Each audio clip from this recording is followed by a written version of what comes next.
हाँ देखिए, स्टार्ट कर रहे हैं टॉपिक। देखो टाइम थोड़ा आ जाना चाहिए, क्योंकि टाइम उधर तो नहीं कवर करना पड़ता है ना। टाइम तो हमें जो है कितने बजे, 12:15, बहुत ज़्यादा हम अपनी तरफ से टाइम बढ़ा सकते हैं, 12:15 कर सकते हैं। अगला टीचर आएगा उसको डिस्टर्ब होने लगेगा वरना। ठीक है, चलिए हम लोग जो स्टार्ट कर रहे हैं टॉपिक, क्या चल रहा है आज? ब्रिटिश साम्राज्य का भारत में विस्तार,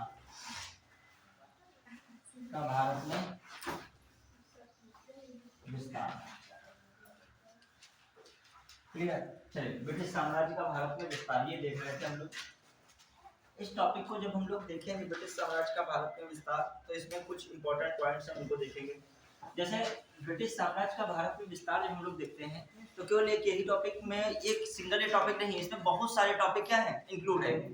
कहने का मतलब किस तरीके से ब्रिटिशर्स अपना भारत में साम्राज्य स्थापित कर पाए, और इसके लिए क्या क्या चीजें जरूरी इन लोगों को पड़ी, और भारत में उस समय क्या क्या स्थितियां थी, दशाएं थी। क्लियर। तो जैसे हम लोग देखें, जो ब्रिटिश साम्राज्य तभी यहाँ पे स्थापित हो पाया है जब यहाँ पर कोई मजबूत साम्राज्य नहीं था,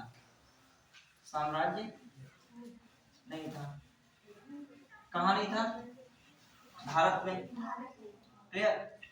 आप थोड़ा समझोगे, भारत में साम्राज्य क्यों नहीं मजबूत है? औरंगजेब है, जानते ही हो। औरंगजेब की क्या हो रही है, मृत्यु हो रही है। औरंगजेब की मृत्यु हो गई कब?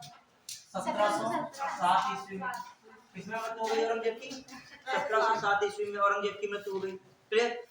अब जो औरंगजेब के बाद जो उत्तराधिकारी आए हैं, वो सब क्या थे, कमजोर थे। वो मतलब भारत में अपनी स्थितियां मजबूत नहीं रख सके। अब आइए देखिए, जैसे मैं बिल्कुल बेसिक से बता रहा हूँ कि ब्रिटिश साम्राज्य का आखिर भारत में विस्तार क्यों हुआ। यदि भारत में कोई मजबूत शक्ति होती तो उस समय ये अपना विस्तार नहीं कर पाते। एक तरफ औरंगजेब क्या हो रहा है, कमजोर हुआ। देखिए, औरंगजेब की कुछ नीतियां थी और उसकी कुछ गलत नीतियों ने मुगल साम्राज्य को एक हिसाब से कमजोर किया। लेकिन औरंगजेब इतना उस समय पावरफुल हो चुका था, तो उसके समय जो एक प्रशासन की व्यवस्था है और उसके समय जो कह सकते हो सैन्य व्यवस्था है, वो डगमगाई नहीं, वो एक स्तंभ के रूप में क्या रही, औरंगजेब तक तो टिकी रही।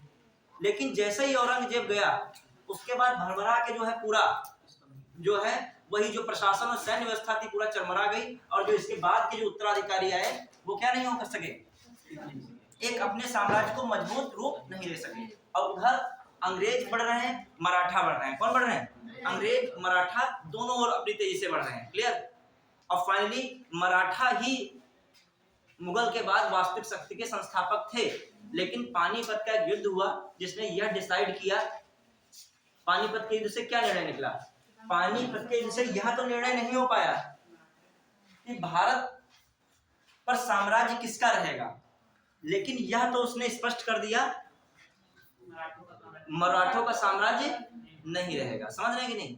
पानीपत का युद्ध ने एक जब 3 लोग बैठ गए, इसमें आराम से बैठ जाओ, लटके हो बैठे हो, ठीक है। हाँ, समझ रहे हो कि नहीं हमारी बात? तो ये स्टेटमेंट मराठों के समय कहा जाता है। अब आइए सब तो जोड़ेंगे। देखिए, जब आप अभी क्लास में धीरे धीरे अभी सुबह आए हो, एकदम खाना पीना खा के भाग दौड़ करके थोड़ा 5-10 मिनट तुमको जो है वो वार्म अप में लग जाएगा, अभी फिर एकदम रिदम बनेगा। तो मेरा कहने का मतलब ये है कि यदि आप आगे चल के प्लासी और बक्सर युद्ध को देखोगे, तो उसके पीछे की पृष्ठभूमि में कौन है, उत्तरकालीन मुगल शासक। तो उसके पक्ष में हम लोग देख रहे हैं क्या क्या मामला है। अब बेसिक चल रहा है बिल्कुल। हम लोग इस टॉपिक पे तो आएंगे प्लासी और बक्सर पर। इसके पीछे जब हमने कहा है औरंगजेब के बाद के कुछ कमजोर उत्तराधिकारी, तो उनको भी बता पढ़ लिया जाए एक बार। औरंगजेब के उत्तराधिकारी, यहाँ से क्वेश्चन बन जाते हैं। क्लियर। आपने मिडिवल हिस्ट्री में तो हमारी समझ से पढ़ा ही होगा, ठीक है। मिडिवल हिस्ट्री में पढ़ा, क्लासेस तो 19 होती है, मिडिवल हिस्ट्री की तो पूरी हो चुकी है, वो तो शेड्यूल के अकॉर्डिंग। क्लासेस तो जितनी जैसे मुझे दी गई मॉडर्न हिस्ट्री क्लासेस, मैं मॉडर्न हिस्ट्री में अपनी 40 क्लास दी गई, तो मैं तो अपनी पूरी किया। जैसे किसी टीचर को कितनी भी दी जाती है, तो उसमें वो तो टीचर लगभग पूरी करता है। मान ली सिलेबस बहुत ब्रॉड होता है, तो शायद नहीं, अकबर तक पढ़ा है तो बहुत ही आगे, उसके बाद चलिए तो अकबर तक पढ़ा है, चलिए कोई बात नहीं। लेकिन सीक्वेंस तो सर ने बताया ही होगा, बताया था। राजाओं के नाम तो सुने होंगे, रफीउद्दर्जाद, रफीउद्दौला, ये भी नहीं सुना है? सुना है। ठीक है, तो मुझे बताओगे कोई भी शाहजहां सेकंड किसको उपाधि दी गई थी?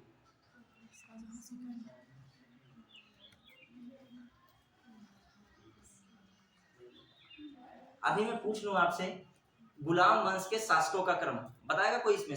जितने भी शासक हुए हैं, देखिए मैं एक चीज आपसे, पूरे शासकों के क्रम बहुत सारे हैं, लाइन से बताना पड़ेगा, लगा के स्टार्ट करना पड़ेगा। कहाँ से? ऐबक से, और कैकुबाद, कैमूस, ये सब आएंगे, यहाँ तक आना पड़ेगा। ठीक है, मतलब यहाँ तक आपको आना पड़ेगा। इसके बीच में बहुत सारे क्रम हैं। देखिए क्या होता है, जब मैं आपसे पूछ रहा हूँ तो आप मध्यकालीन के लिए प्रिपेयर नहीं, तो ऐसी स्थिति में ये नहीं मैं कह सकता हूँ कि आपको मध्यकालीन में टीचर ने नहीं पढ़ाया या अच्छा नहीं पढ़ाया। उन्होंने अपना पढ़ाया होगा, आप उस समय रिकॉल इतना तुरंत नहीं कर पा रहे। समझ रहे हैं हमारी बात को? क्योंकि जीएस बड़ा ब्रॉड होती है। अभी मैं पूछ दूं ला नीनो का असर भारत में कम देखने को मिल रहा है, तो इसलिए वर्षा क्या होगी? कम होगी। अभी मैं पूछ लूं आपसे ला नीनो अल नीनो क्या है, बताएगा कोई? में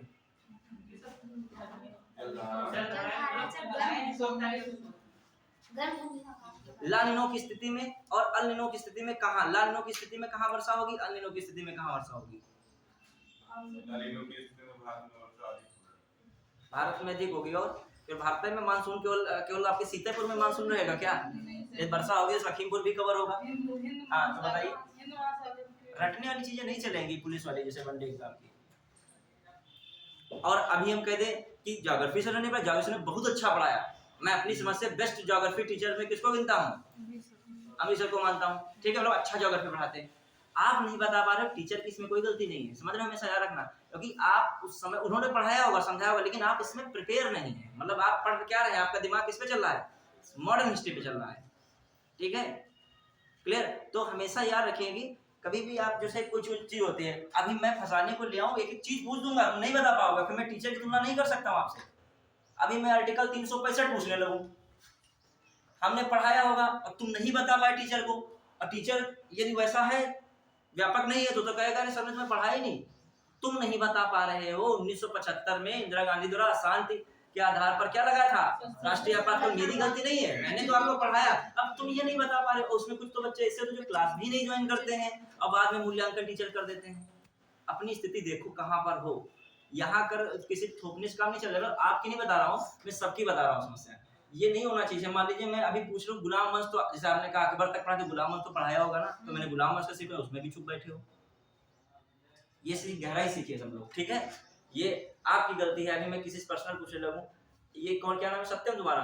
तुम सर तीसरी बार, तीसरा सत्र है तुम्हारा अभी उधर में ना, तीसरा है ना, तो क्या दूसरा है? दूसरा तो हम ही पढ़ा रहे हैं। तो आप जो बच्चे मतलब गुलाम वंश का सीक्वेंस नहीं बता पा रहे हैं, ला नीनो अल नीनो को नहीं समझा पा रहे हो, तो आपको थोड़ा विचार करना चाहिए कि आप तो टीचर को पढ़ चुके हो ना, आप सीनियर हो, या मैं मानता हूँ यहाँ पर आप क्या हो, यहाँ पे मेरी नजर में सीनियर स्टूडेंट, इनसे भी आप पहले से हो। जो ये भैया है, चलिए हाँ हाँ, इन्हें इनसे आप पहले से, मैं पढ़ा रहा हूँ ना, तो मैं जानता हूँ ना, जैसे कोई सीनियर है, टीचर पढ़ चुका, तो उसकी कुछ जिम्मेदारी बनती है, कुछ क्या करे बताए। चलिए आइए, कोई बात नहीं। अब देखो ला नीनो लीनो में बता नहीं रहा हूँ मैं, इसलिए केवल बता रहा हूँ कि करंट में कल इस मुद्दा था ना, किसी टीचर की मैं वो कर रहा हूँ, क्योंकि मैं बता चुका ज्योग्राफी टीचर मुझसे अच्छा पढ़ाते ज्योग्राफी होंगे। ठीक है, उनकी अलग विशेषता है, लेकिन मैं ला नीनो के अल नीनो की थोड़ी इसलिए बात कर रहा हूँ। ला नीनो और कौन था, मैंने भी जिक्र किया, मैं न्यूज़पेपर में कल देख रहा था, अल नीनो।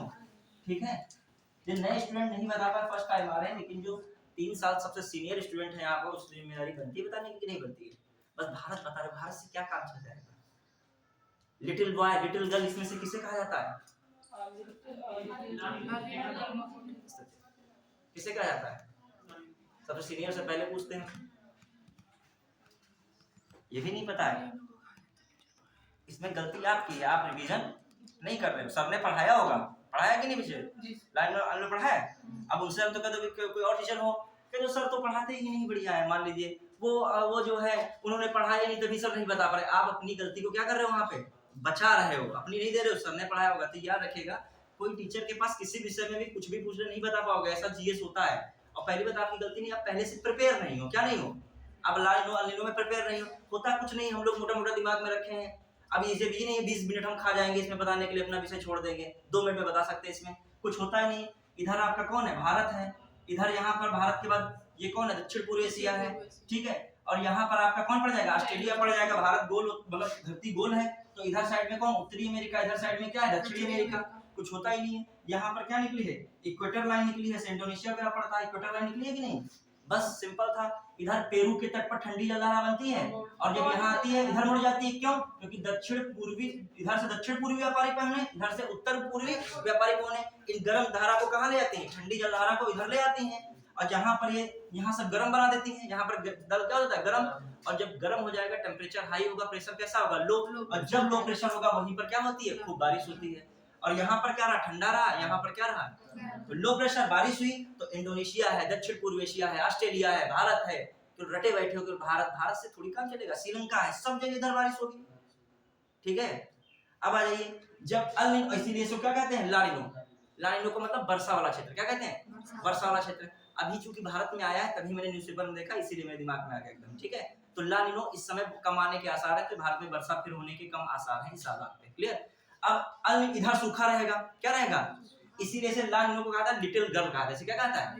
अब यहीं पर अल निनो पूरब में चली जाएगी, अल निनो चली जाएगी, ये अल निनो विपरीत हो जाती है यहाँ पे, तो यहाँ पर जब विपरीत होगी, ये गर्म धारा है तो यहाँ पर गर्म बनाएगी, जहाँ गर्म होता है प्रेशर क्या होता है, लो, वहां पर क्या होगी, खूब बारिश होगी, तो इधर बारिश, इधर क्या पड़ेगा, सूखा, सूखा पड़ेगा, तो भारत के जंगलों में, इंडोनेशिया के जंगलों में, ऑस्ट्रेलिया के जंगलों में क्या लग सकती है, आग लग सकती है, सिंपल है, ठीक है। इसमें कोई बात थोड़ी होती है, सबने खूब समझाया होगा, हम तो कुछ नहीं, इसे जनरली बता दिए, क्लियर। अब आइए अपने टॉपिक पे।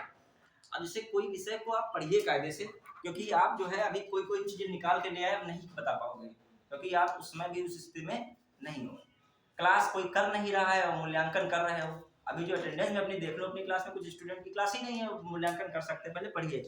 हाँ, अब आइए जो आराम से पढ़ते हैं, इसमें गलती आपकी भी नहीं है, क्योंकि आपका माइंड प्रिपेयर नहीं, आपका माइंड किस पे टिका हुआ है, जब आप एग्जाम देने जाते हो क्यों बढ़िया सब बता देते हो, आप माइंड बना के जाते हो, हिस्ट्री भी पढ़ने, भूगोल भी पढ़ना, सब बढ़िया की तैयारी करके जाते हो, इस समय आपका दिमाग किस पे टिका है, मॉडर्न हिस्ट्री पे, क्लियर।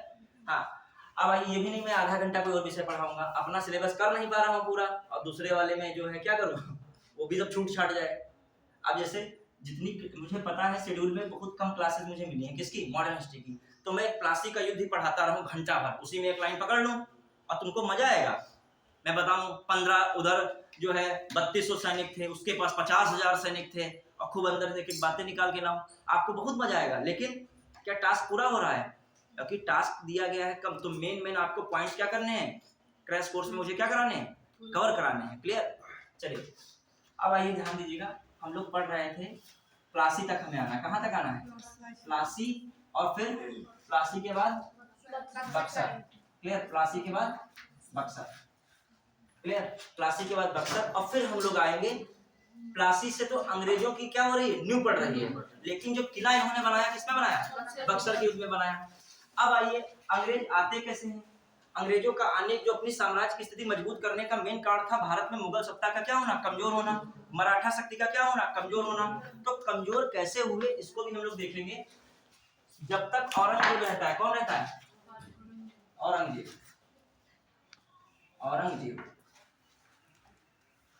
औरंगजेब का टाइम पीरियड कितना है, 1658 से 1707, क्लियर। अब थोड़ा सा औरंगजेब के बाद चीजें हम लोग देखें फटाफट।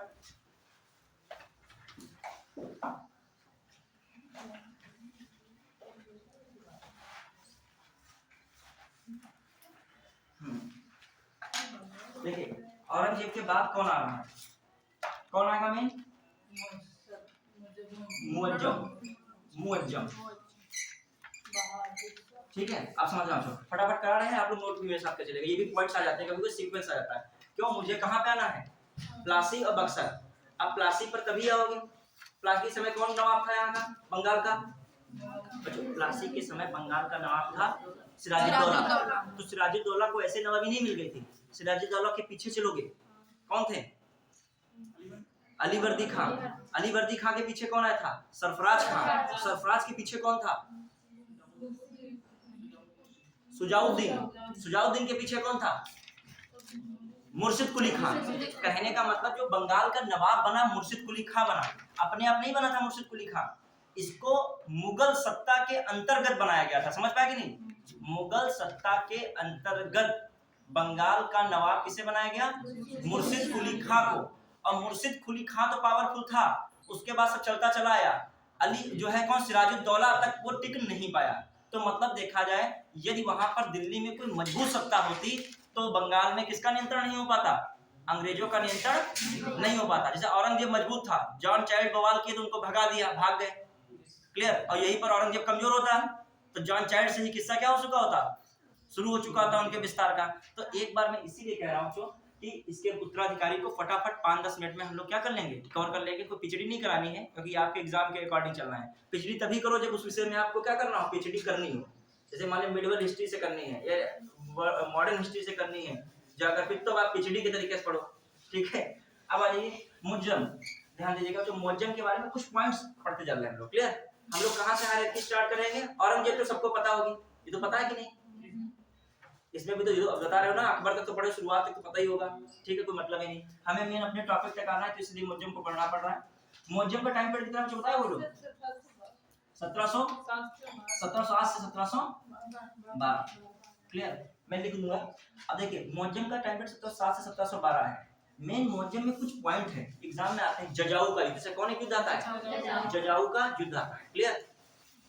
जजाऊ, जजो कह देते हैं, जजो जुजो जजाऊ, तो मैं कह रहा हूँ जजाऊ का युद्ध। कौन कह रहा हूँ मैं? जजाऊ का युद्ध। अलग अलग लिखने, अलग अलग लिख देते हैं। जजाऊ का युद्ध जो कब हुआ था? ये 1707 में। ये कब हुआ? 1707 में। इसमें बच्चों क्या हुआ, ये जो मुअज्जम है, गद्दी अपने आप नहीं मिल रही है।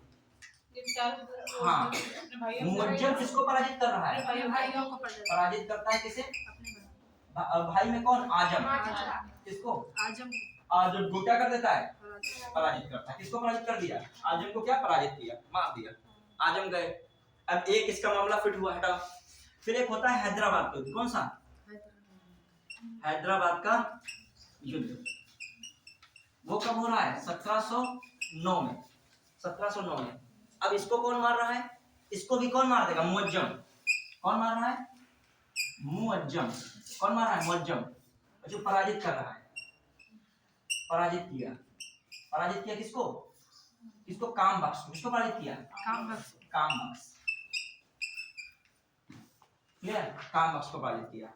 अब आ जाइए, अब हैदराबाद हो गया। अब बताओ फाइनली जो दो मेन भाई थे इसके, कौन? एक आजम, एक काम बख्श। दोनों को ठिकाने लगाने के बाद मुअज्जम क्या बन रहा है? मुअज्जम क्या बना? राजगद्दी संभाली इसने। क्या संभाली? राजगद्दी संभाली। राजगद्दी संभाली किसने? मुअज्जम ने। क्लियर?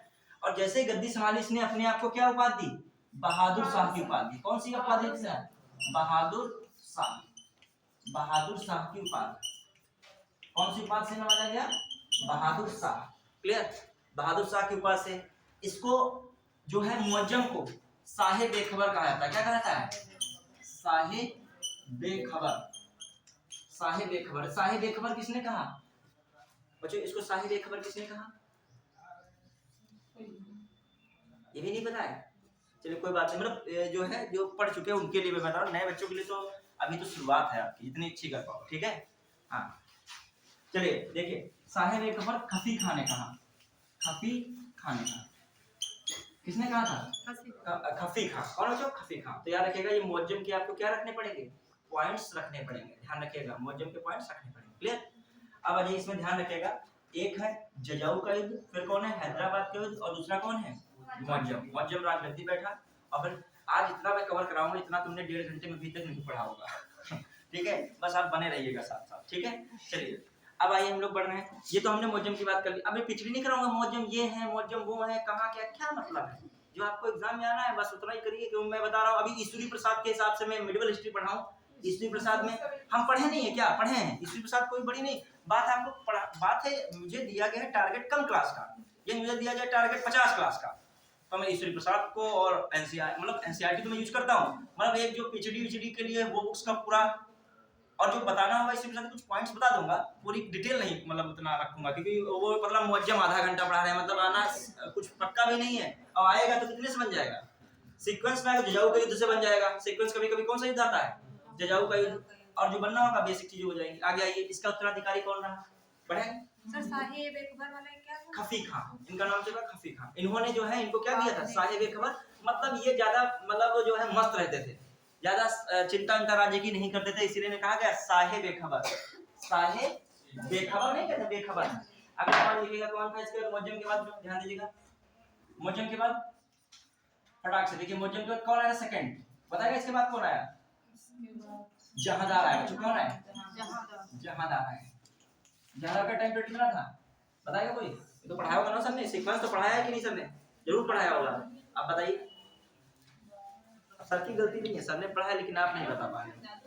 हाँ 1712-13 ध्यान रखिएगा बच्चों। 1712-13 में कौन रहा? जहादार रहा।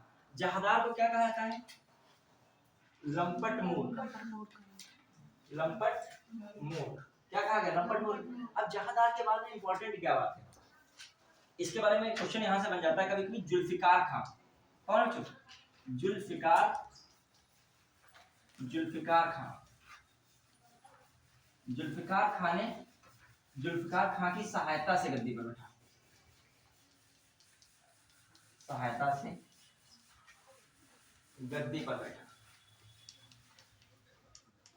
किसके सहायता से गद्दी पर बैठा था? जुल्फिकार खां की सहायता से। बच्चों इसने इजारा व्यवस्था चलाई थी। कौन चलाई थी? इजारा व्यवस्था। देखिए ये ठेकेदारी टाइप की व्यवस्था थी। मतलब जैसे किसी को दे देंगे ठेका कि मुझे भैया इतना वसूल करके लाओ जमीन उमीन से, तो इस प्रकार की व्यवस्था क्या है? इजारे।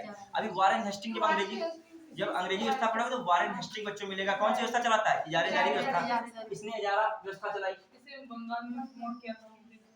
उसने किया बंगाल में। अब देखिए तो एक और इम्पोर्टेंट इसमें पॉइंट है, जैसे जुल्फिकार खां की सहायता से गद्दी पर तो बैठा, लेकिन जुल्फिकार खां को भी तो कुछ बनाया गया, प्रधानमंत्री बनता है। क्या बनता है?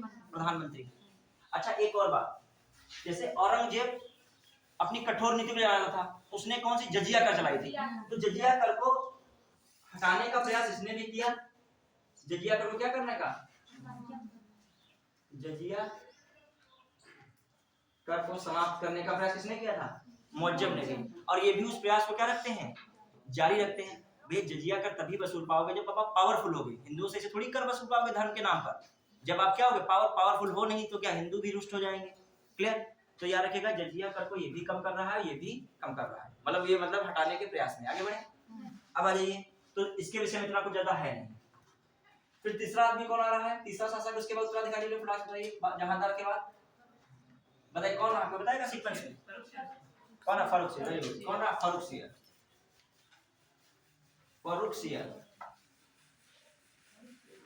फारुखसियर कौन रहा? फारुखसियर बच्चों कौन रहा? फारुखसियर। फारुखसियर का टाइम पीरियड कितना है? 1713 से 1719। याद रखिएगा फारुखसियर के बारे में क्या पॉइंट से दिमाग में रखना है। पॉइंट दिमाग में रखिए। फारुखसियर बहुत कहानी बहुत है, कहानी में पूरी बड़ा कोई मतलब नहीं निकलेगा, लास्ट में पॉइंट बहुत इंपॉर्टेंट कुछ आता है। क्वेश्चन यहां से आता है, सैयद बंधुओं की मदद से कौन जो है गद्दी पर बैठा था? फारुखसियर। सैयद बंधु के नाम कौन है? किस ग्रुप के थे? हिंदुस्तानी संगठन के थे। इनका नाम था अब्दुल्ला खान और हुसैन खान। कौन थे? अब्दुल्ला खान, हुसैन खान की मदद से कौन बैठा? फारुखसियर गद्दी पर बैठा। क्लियर? समझते चलिएगा। अब फारुखसियर क्या कर रहा है? इसने भी थोड़ा धार्मिक सहिष्णुता की नीति अपनाई, खासकर जजिया कर को समाप्त किया। समाप्त हो ही रहा था, उसको भी समाप्ति रखा, प्लस यात्री कर को भी क्या किया इसने? समाप्त कर दिया। जुल्फिकार खां तो इसको बनाना चाह रहे थे, तो फारुखसियर किसको ठिकाने लगा देता है? जुल्फिकार खां को मार देता है। कौन? फारुखसियर। प्लस फारुखसियर के बारे में और इंपॉर्टेंट क्या है खास बात? 1717 का फरमान जारी करता है, शाही फरमान। और क्या खास बात है फारुखसियर में? अब जो सैयद बंधु इसको गद्दी पर बैठा लेते, किसको? फारुखसियर को, वही सैयद बंधु मराठाओं की सहायता से। और मराठा में कौन? उधर साइड में कौन पेशवा होगा? ये तो पढ़ा होगा मिडिवल हिस्ट्री में, मराठा वाला। मराठा तो क्लासेस तो पूरी हुई उसके अकॉर्डिंग, तो कैसे नहीं पढ़ा है मराठा? मराठा भी नहीं पढ़ा है। हम तो मॉडर्न हिस्ट्री में क्या क्या, वो तो उसमें चलाता है मिडिवल में। चलिए कोई बात नहीं, इसको पढ़िए बच्चे। इस समय कौन मराठा शासक था? अब देखो समस्या ये आ रही है, मुझे पेशवा भी बताना पड़ रहा है। क्या बताना पड़ेगा? पेशवा। इससे भी चूंकि क्या आता है? क्वेश्चन आता है। हम तो वही चीज कर रहे हैं जो क्वेश्चन आता है, मेन उस पर फोकस मेरा है। अब देखिए फर्रुख सियर की किस पेशवा ने मदद, फर्रुख सियर को हटाने में सैयद बंधुओं की किस पेशवा ने मदद की होगी? उस समय कौन पेशवा हो सकता है? अब आप बच्चों एक जगह पेशवा में लिखिए, अपनी लाइन में काफी छोटा बॉक्स बना लो, पेशवा का सीक्वेंस। पेशवा का सीक्वेंस कई बार आया है, पीछे शायद 22 में ही आया है पेशवा का सीक्वेंस, क्लियर? और मैंने पढ़ाया था बच्चों ऐसे अपने मॉडर्न हिस्ट्री में से जल्दी में देखिए। अभी फर्रुख सियर लिखोगे, एक बॉक्स बना लीजिएगा, बॉक्स नहीं होता ऐसे साइड में, देखो एक चीज समझिएगा। अभी जल्दी में मूवी आई है छावा, आई है कि नहीं? अब यहाँ से और चीजें खुलेगी आपके दिमाग में। छावा किसका नाम है? शिवाजी कौन बता? कोई बात नहीं, हाँ शिवाजी का बेटा कौन है? संभाजी, क्लियर?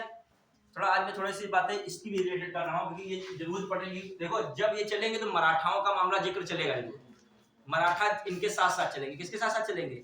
उत्तर मुगल काल, अंग्रेज, मराठा, क्योंकि अभी मैंने उसमें लिखा भी था मराठा का युद्ध, अंग्रेज मराठा युद्ध। अभी अंग्रेज के साथ तो बाद में है। अब देखो क्या मामला है, मराठा में 2 क्वेश्चन बहुत आते हैं। देखो मराठा बिल्कुल नहीं पढ़ा रहा हूँ, उसमें फिर बहुत घंटों लग जाएगा इसमें ही। 5 मिनट में मैं इंपॉर्टेंट बात बता रहा हूँ। एक इसमें पदवी रहती है छत्रपति, सुना है ना?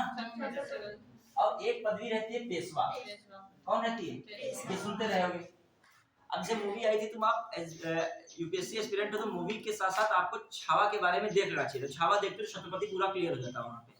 क्लियर? छावा किसका नाम है? संभाजी का। छावा को शेर का बच्चा कहते हैं, शावक। तो शेर मतलब शिवाजी हुए, उनका बच्चा छावा मतलब संभाजी। समझ? तो मतलब कोई मूवी का नाम से कोई मतलब होता है, ऐसे नाम नहीं रखा है। जैसे ये मूवी का नाम छावा, तो मैं सोच रहा छावा का मतलब मैं सर्च किया था और उनके संभाजी के बारे में तुमने पढ़ा था। अब मैंने छावा किसकी उपाधि है यही पूछ ले, किसना कौन जना था? संभाजी। अब देखो ध्यान दे, छत्रपति शिवाजी है। कौन है? शिवाजी। ध्यान दीजिएगा, सीक्वेंस छत्रपति का पूछा जाएगा, किसका पूछा जाएगा? पेशवा का। शिवाजी के 2 बच्चे हैं मेन, कौन है? संभाजी बड़े, संभाजी, आप भी चित्र में लिख सकते हो संभाजी। और इधर कौन है? राजाराम। कौन है? राजाराम। क्लियर? कौन है? राजाराम। ठीक है। संभाजी की पत्नी कौन हुई? येसुबाई। येसुबाई, ठीक है, येसुबाई, येसुबाई पत्नी हुई इनकी। समझ रहे हैं? ये भी पत्नी का मामला है यहाँ पे। और बच्चा राजाराम की पत्नी कौन हुई? ताराबाई। कौन हुई? ताराबाई। समझ पा रहे हो कि नहीं? कुछ इतना समझे यहाँ पे? ठीक है बच्चों, संभाजी का टाइम पीरियड कितना रहा? 1680 से 89। 1680 से 89 टाइम पीरियड रहा। किसका? संभाजी का। और राजाराम का टाइम पीरियड रहा 1689 से कब तक? 1700 तक। कब तक रहा? 1700 तक। किसका रहा? राजाराम। क्लियर? अब मामला देखिए क्या बन रहा है कि अब देखना है फिर इनके बाद इनका पुत्र होता है। किसका पुत्र? राजाराम। पुत्र कौन है? शिवाजी सेकंड। बच्चों कौन है? शिवाजी सेकंड है। ध्यान देना, ये बहुत छोटे हैं, अल्पवयस्क है, बहुत छोटे, मतलब गद्दी संभाल नहीं पाएंगे। कहने को तो ये हैं राज गद्दी पे, लेकिन संभालता कौन है? इनकी मम्मी ताराबाई। मतलब कौन गद्दी संभालना है? अच्छा, इनका टाइम पीरियड क्या रहता है? 1700 से 1708। 1708 तक कौन गद्दी संभाल रहा है? शिवाजी सेकंड। कहने को शिवाजी सेकंड संभाल रहे, लेकिन संभालता रियल में कौन है? ये टाइम पीरियड कौन संभाल रहा है? इनकी मम्मी ताराबाई। औरंगजेब से लगातार मुकाबला कौन कर रहा है? ताराबाई। अब आ जाइए, अब रियल में तो संभाजी थे, क्योंकि संभाजी को तो औरंगजेब ने क्या कर लिया था? कैद कर लिया था, 40 दिन तक कर पाया था। बहुत दर्दनाक मौत दी थी किसको? संभाजी को। तो संभाजी तो कैद होके मर गए। अब संभाजी का पुत्र बनना चाहिए था गद्दी पे, लेकिन वहां पर बना कौन? राजाराम बने। और फिर राजाराम बने तो उनका पुत्र बना। तो अब इनका भी बेटा तो लड़ाई करेगा आगे चल के, वही तो कहेगा अब हम भी तो गद्दी संभाले, अभी मेरा तो हक पहले बन रहा था, बड़े बेटे के बड़े जो है लड़के के जो पुत्र तो हम ही हैं। तो इनका कौन बेटा हुआ? साहूजी। कौन? साहूजी रहा। कौन रहा? साहूजी। ध्यान रखना, साहूजी। और साहूजी बच्चों क्या रहता है? 1708 से 1708 से कब तक? 1749 तक। ध्यान रखना बच्चों, 1708 से 1749 तक कौन गद्दी संभाल रहा है? साहूजी। अब ध्यान देना, अब सीक्वेंस आए। क्या है सीक्वेंस? अब यही अंतिम क्या है? छत्रपति है। अब यहीं से पेशवाओं के हाथ में गद्दी चली जाएगी। किसके हाथ चली जाएगी? पेशवाओं के हाथ में राजगद्दी चली जाएगी। अब समझिए ध्यान से थोड़ा। छत्रपति अपने को छत्री मानते थे। क्या मानते थे? छत्री। अभी शिवाजी जो थे बनारस के बनारस के जो पंडित गंगा भट्ट थे, कौन?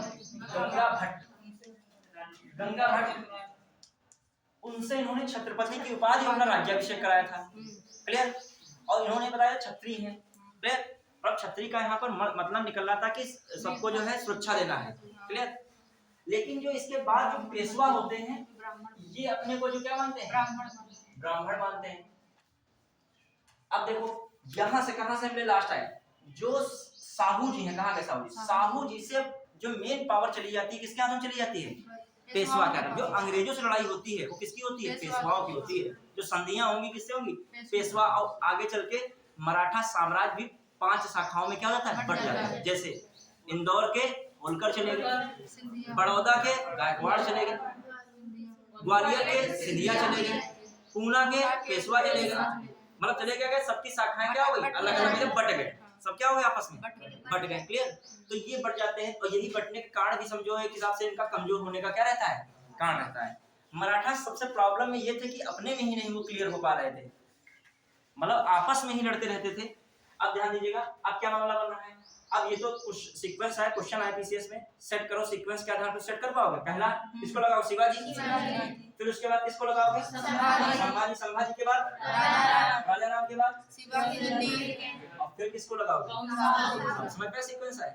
तो मैं नंबर लिख रहा हूँ। नंबर 1 पे किसको रखोगे? शिवाजी। ठीक है। फिर उसके बाद राजगद्दी कौन संभाल? 80 से 89 संभाजी। कौन संभाल है? संभाजी। और तीसरा कौन? राजा राम। और चौथा कौन? शिवाजी सेकंड। और पांचवा कौन? साहू जी। समझ पाए? ये सीक्वेंस लिखना हो तो कैसे लिखोगे? सीक्वेंस ये शिवाजी, फिर संभाजी, फिर उनके छोटे भाई राजा राम, और राजा राम के बाद उनका बेटा शिवाजी सेकंड, वही ताराबाई। उस समय कौन उनका जो शासन संभालता है? ताराबाई। और फिर ताराबाई के बाद क्लियर? साहू जी। बढ़ा के चले। अब आज थोड़ा पेशवा को देख लेते हैं क्या। अब जब मैं तुलना करूंगा, टाइम पीरियड ध्यान रखना, तुलना में करूंगा। अब बताओ जो फर्रुखसिंह के समय कौन छत्रपति रहे होंगे? कौन चलेगा? और समकालीन निकाल लोगे। जब मैं बात करूंगा तो किसके समकालीन? जिस फर्रुखसिंह की बात हो, मोहम्मद शाह रंगीला की बात हो, तो कौन चलेगा उनके साथ में? साहू जी चलेगा। क्लियर? अब जरा पेशवा को देखते हैं। पेशवा देखा जाए, 5 मिनट पेशवा भी देखते हैं इसी में। अब देखो छावा किसको नाम दिया गया था? संभाजी का नाम छावा था। क्लियर? और छावा में जो संभाजी को सही में औरंगजेब ने क्या किया था? गिरफ्तार कर लिया था। वो भी गद्दारी से। गनो जी ने गद्दारी की भी थी, हिस्ट्री में मिलता है, उन्होंने भी इसमें दिखाया भी है। गनो जी ने क्या की थी? गद्दारी की थी। क्योंकि देखो मराठा साम्राज्य कभी भी सीधे लड़ने में सक्षम नहीं होता था, मतलब जो है अपने स्टाइल में लड़ता था। जैसे छापामार युद्ध दिखाया था, मतलब कहीं खेत से आ जाएंगे, कहीं चट्टानों से लटक आएंगे, तार वार लपेट के, कहीं कीचड़ से निकल आएंगे। मतलब इनके पास उतनी सेना या फिर ना कह लीजिए, मतलब ये एक छोटे स्तर से बने थे, समझना। कोई इनको विरासत में क्या नहीं मिली थी? कोई बहुत बड़ी लाखों की सेना नहीं मिली थी, कोई बहुत बड़ा उपजाऊ क्षेत्र नहीं मिला था। इनको सब पठारी क्षेत्र मिला। छोटे मोटे स्तर के लड़ाकू टाइप के होते थे, दूसरों की सेनाओं में सब क्या करते थे? काम करते थे। लेकिन काम ये बढ़िया करते थे, इसीलिए इनकी मांग बहुत थी। दक्कन वाले अलग मांगते थे इनको। मुगल की सेना में खुद मराठा क्या थे? बहुत बड़ी बड़ी पोजीशन पे थे। लेकिन बाद में उन्होंने देखा दूसरे की सेवा करते रहेंगे, अपना ही कुछ बनाया जाए, तो इसलिए धीरे धीरे शिवाजी ने क्या किया? मराठा साम्राज्य को विस्तार दिया। और मैं कहता हूँ कोई भी प्रमुख स्वयं प्रमुख नहीं बनता है, उसको लोग क्या बना देते हैं? प्रमुख बना देते हैं। मैं बार बार हिस्ट्री में कहता हूँ, हमेशा किसी को भी प्रमुख बनाया जाता है, आप समझते वो बना ही नहीं था। हिटलर, मैं कभी नहीं कहता हूँ हिटलर स्वयं हिटलर बना। हिटलर को किसने बनाया था? नाजीवाद ने बनाया। मुसोलिनी खुद ही कभी बना ही नहीं। मुसोलिनी को किसने बनाया? फांसीवाद। इटली की कौन सी विचारधारा थी? मतलब जनता वहां की चाह रही थी इटली का कट्टर राष्ट्रवाद हो, इटली को चीजें वापस मिले, तो जनता ने अपना प्रमुख किसको बना दिया? मुसोलिनी को। तख्ता पलट कर दिया वहां।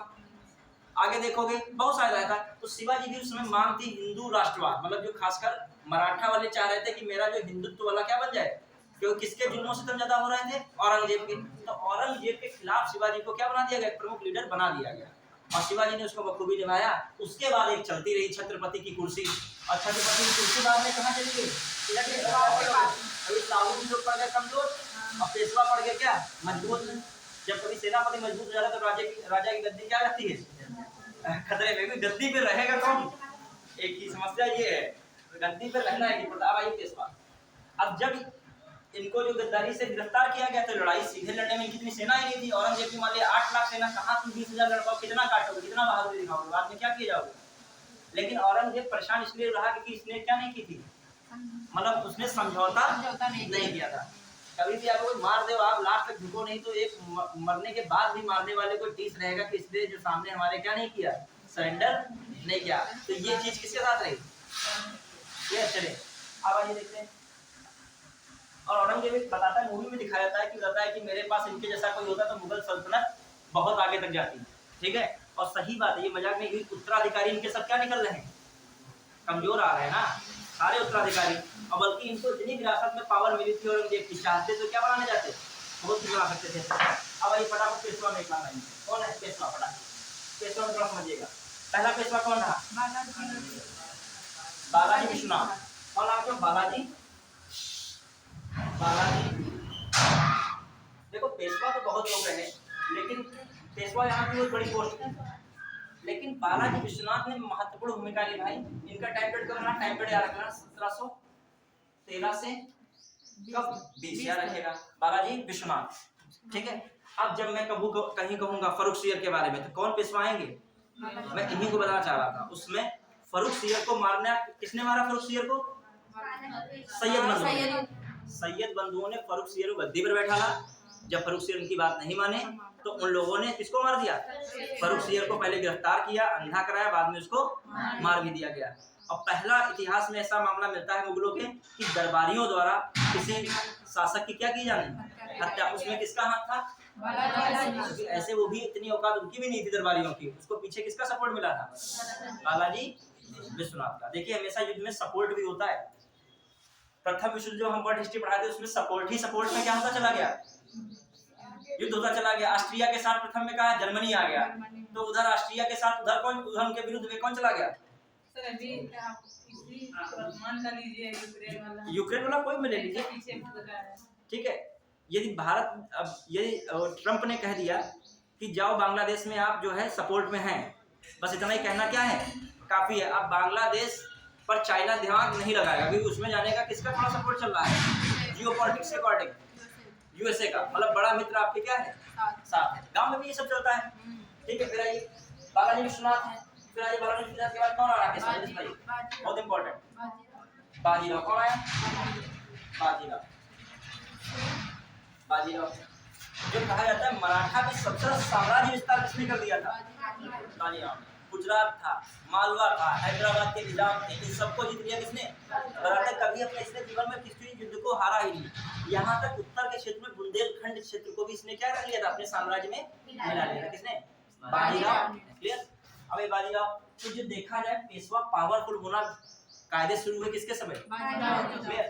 तो 1720 से, मतलब अब यहीं से पेशवा लोगों को लगने लगा मराठा भारत में एक बड़ी शक्ति बन सकते हैं। क्यों, क्योंकि जो ये भारत है, ये भारत का ये गुजरात हो गया, ऊपर साइड में मालवा हो गया, ये बुंदेलखंड हो गया, ठीक है, ये हैदराबाद दक्कन का क्षेत्र हो गया, इतनी चीजों को ये जीत ले रहा है। तो अब ये एहसास हो गया कि ये मराठा जो साइड के नहीं है, ये लगभग जो है क्या बना सकते हैं, मुगलों के बाद आने वाली जो बड़ी शक्ति कौन हो सकते हैं, मराठा सकते हैं।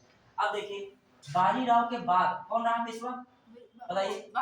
अब देखो बालाजी से निकालो, बाजीराव से निकालो, बालाजी, बालाजी, बाजीराव, बालाजी, बाजीराव। 40 से कुछ याद रखिएगा, 1740 से 1761, 1740 से 1761, ये कौन हो, बालाजी बाजीराव, दिमाग में रखिएगा।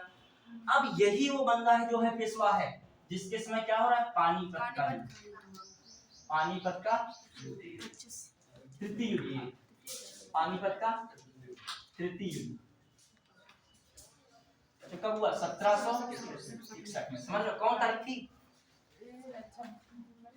क्योंकि एग्जाम में तारीख तक कभी कभी बड़े तो सब तारीख सबकी नहीं, बड़े प्लास्टिक युद्ध की तारीख देख लोगे, पानीपत की तारीख देख लोगे, सबकी नहीं देखनी है।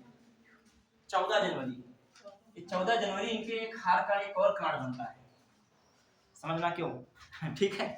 देखिए अब पहली बात ये बात समझिए कि पानीपत का किसके समय हुआ, अहमद शाह अब्दाली, किधर से आ रहा है, अफगान से। अब देखो अहमद शाह अब्दाली के भी कोई कुत्ता नहीं काटा था, एकदम लड़ाई करने लगे पेशवा से, बात वहां आपसी क्षेत्र की थी। क्योंकि बाजीराव एक भारत को विस्तार दे चुके थे, अब आगे वाले पंजाब सब लाहौर वगैरह सबको कब्जे में करना चाह रहे थे। तो उसी जुनून जोश में लाहौर में अहमद शाह अब्दाली का वायसराय तैमूर शाह, उसको इन लोगों ने क्या कर दिया, भगा दिया। भगाना स्वाभाविक था कि अफगान जाओ, यहाँ क्या कर रहे हो, लाहौर किसके अंडर में है। मतलब ये लोग सोचो पाकिस्तान तक अपना कब्जा कर ले गए थे। कौन? मराठा। मतलब पाकिस्तान के मतलब उधर सब जो कब्जा करने लगे लाहौर साइड में जाके, तब लाहौर में किसको भगा दिया उन लोगों ने? अहमद शाह अब्दाली के वायसराय तैमूर शाह। किसको भगाया? और जब तैमूर शाह को भगाया तो कॉमन सी बात है लड़ाई किससे होगी? तैमूर शाह किसके अंडर में चल रहा था? अहमद शाह अब्दाली। तो कौन बचाने आया उसको लड़ाई करने? अहमद शाह अब्दाली। ठीक है, अभी मैं पानीपत का इसमें लिख लीजिएगा, पानीपत ये लिखा है, लिख रहा कि नहीं कुछ थोड़ा बहुत? पानीपत के युद्ध में लिख लो, इधर पॉइंट निपटते चलना, इनको नहीं पढ़ाना पड़ेगा, साथ ही में हो जाए इसी समय। एक लाइन लिखेगा पानीपत के युद्ध में ही, वहीं पे पानीपत के युद्ध लिख ले 14 जनवरी 1761। अब देखो, जो आप ज्योग्राफी पढ़ते हो क्लाइमेट के अकॉर्डिंग, महाराष्ट्र में जो है टेम्परेचर का डिफरेंस ज्यादा रहता है कम रहता है? कम रहता है। यहाँ पे टेम्परेचर जो समुद्र के किनारे वाले होते हैं वहाँ टेम्परेचर डिफरेंस कम रहता है, लगभग गर्मी मतलब नॉर्मल मौसम रहेगा हमेशा। जो गर्मी में थोड़ा गर्मी और हो जाएगी ज्यादा, ठीक है, और ठंडक वाला सीन तो दिखता ही नहीं है। तो इन लोगों को अंदाजा भी नहीं था कि भीषण ठंड होगी।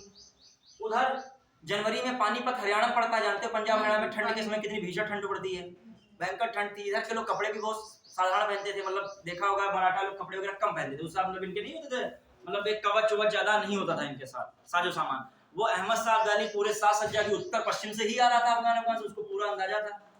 प्लस उसके पास पश्चिमी थोड़ा सा प्रशिक्षण भी था, पश्चिमी देशों वाला प्रशिक्षण, टेक्निकल थोड़ा। दूसरी बात, इन लोगों ने उसको कमजोर भी आंका, किसको? अहमद शाह अब्दाली को। और ये दूसरी बात है, इनके भूल गए कि हम मैदान में लड़ने वाले नहीं है, ठीक है, और ये लड़ पड़े कहाँ पे? पानीपत के मैदान में। तो बहुत सारे जब हार होनी होती है, असफलता होनी होती है, बहुत सारे कारण हो जाते हैं, और कुछ नहीं भी कारण होते बाद में बना दिए जाते हैं, समझते हो? जब आप असफल हो जाते हो तो कारण बहुत सारे क्या जाते हैं, बना दिए, जबरदस्ती बना दिए जाएंगे। क्लियर? जैसे मान लिया गाड़ी लड़नी होगी तो भाई, तो कहीं लड़ गई गाड़ी तो नहीं कुछ कहा, बिल्ली ने रास्ता काट दिया। अरे बिल्ली पता नहीं कितने जानवर उससे पहले रास्ता काट चुके होंगे, ठीक है, लेकिन तुम्हारे जो बना दिया बिल्ली रास्ता काटा, वो छींक दिया तभी हुआ। अभी छींकने के बाद कोई कामयाब हो जाए तो वो बात छींकने के ठीक नहीं जाएगी, ठीक है, आई बना रहता है। अब देखिए पानीपत का युद्ध हुआ 14 जनवरी को, अपने ठंड कार्ड बना, उसके बाद सेना ठीक ठाक थी, पश्चिमी प्रशिक्षण था, और ये लोग वहां तक चल के गए। जो रास्ता बड़ा ऐसा बनाया गया कि जो भी रास्ते में खान पान की व्यवस्था थी अहमद अब्दाली ने सब नष्ट कर दिया, तो कुछ इनको खाने पीने को भी नहीं मिल रहा है। लड़ाई हुई, फाइनली कौन हारा? ये बालाजी बाजीराव। हालांकि डायरेक्ट नहीं लड़े। अब लिखिएगा वहां पे किसके किसके बीच हुआ ये, अहमद शाह अब्दाली, अहमद शाह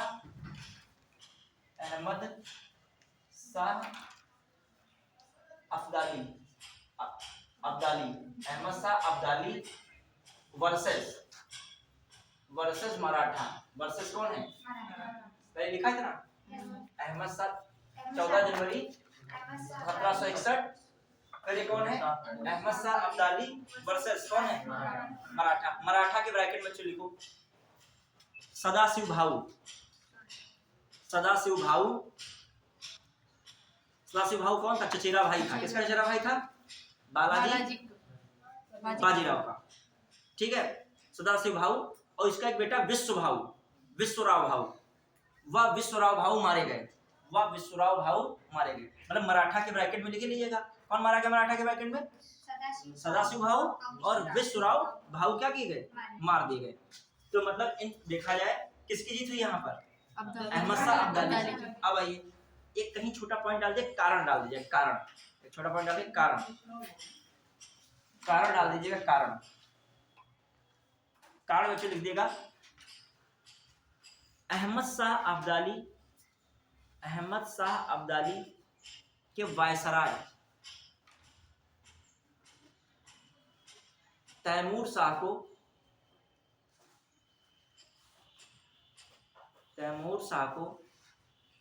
वायसराय, अहमद शाह अब्दाली के वायसराय तैमूर शाह को मराठों ने लाहौर से निष्कासित कर दिया। लाहौर से निष्कासित कर दिया। लाहौर से क्या किया? निष्कासित कर दिया। क्लियर? ये क्या था? मेन कारण था लड़ाई का, तत्कालीन कारण था। कैसा कैसा कारण था? कारण तो बहुत सारे होते, तत्कालिक कारण। कैसा कारण है? तत्कालिक कारण। अब आइए, ये सब हो गया आपका ये वाला पानीपत उधर देख लिया। अब फिर अपने सीक्वेंस पर जाओ। अच्छा, बाजीराव की इसी वियोग और दुख के कारण क्या हो गई? मृत्यु हो गई थी 1761 में। इनकी क्या हो गई? अब आइए, इनके बाद एक और पेशवा रहते हैं, उनका नाम लिखेगा माधवराव। लिखेगा इनके बाद सीक्वेंस, जहाँ पहले सीक्वेंस चल रहा था, यहाँ पहले सीक्वेंस चला था बालाजी लक्ष्मण बाजीराव, फिर इसके बाद कौन लगा हुआ? माधवराव। उनके ब्रैकेट लिखेगा 1761 से कब? 1772। ठीक है, फिर से प्रयास करते हैं। क्लियर? अब इनके बाद डैश लगा के डॉट, इनके बाद डॉट लगा के नारायण राव लिख लो बस। अगर बहुत है फिर उसके बाद भी, मगर मेन कहाँ तक? नारायण राव। कौन लिखेगा? नारायण राव। फिर एक पूरे मराठा टॉपिक आएगा, उसमें पढ़ाऊंगा। ठीक है, इनके बाद कौन है? 1772 के बाद से कौन आ रहा है? नारायण राव। क्लियर? बस। अब यहाँ ज्यादातर एग्जाम में सीक्वेंस पूछता है, कहाँ तक पूछता है? माधवराव ही तक पूछता है। नारायण राव एक्स्ट्रा लगाया जाए, कहीं कहीं नारायण राव भी मिल जाएगा, तो आप ध्यान रखिएगा। क्लियर? अब उनके बाद एक अलग ही पूरी कहानी होती है, उनको भी मारा जाएगा, उनके लड़के को बहुत कहानी है। क्लियर? चलिए अब आ जाइए। हाँ, इनके बाद कौन आया था? माधवराव और फिर नारायण राव। क्लियर? अब आ जाइए। चलिए अब अपने टॉपिक पे फिर से आ जाओ। वहीं पे किसको हम लोग पढ़ रहे थे? फर्रुखसियर। अब आइए फर्रुखसियर में फिर से आ जाइए। कहाँ पे चले गए? इसको बॉक्स में बंद कर दो, चाहे इसको इसमें बंद कर दो बॉक्स में। मतलब अब अपने सीक्वेंस में फिर आ जाइए। क्लियर? तो मतलब अब हम जब बताएंगे तो आप समझ जाओगे। यदि मैं बात कर रहा हूँ मोहम्मद शाह रंगीला जी, तो उस समय कौन छत्रपति चल रहा होगा? शाहू चल रहा होगा। 1700 कब से कब है? 1708 से 1749। किसका काम मामला चलेगा छत्रपति में? शाहू। जो भी अंग्रेजों की गतिविधि होंगी उस समय कौन आएगा? शाहू जी। उधर चलोगे पेशवा में, 1720 से 61 में जब कोई बात होगी, कौन पेशवा चल रहा होगा?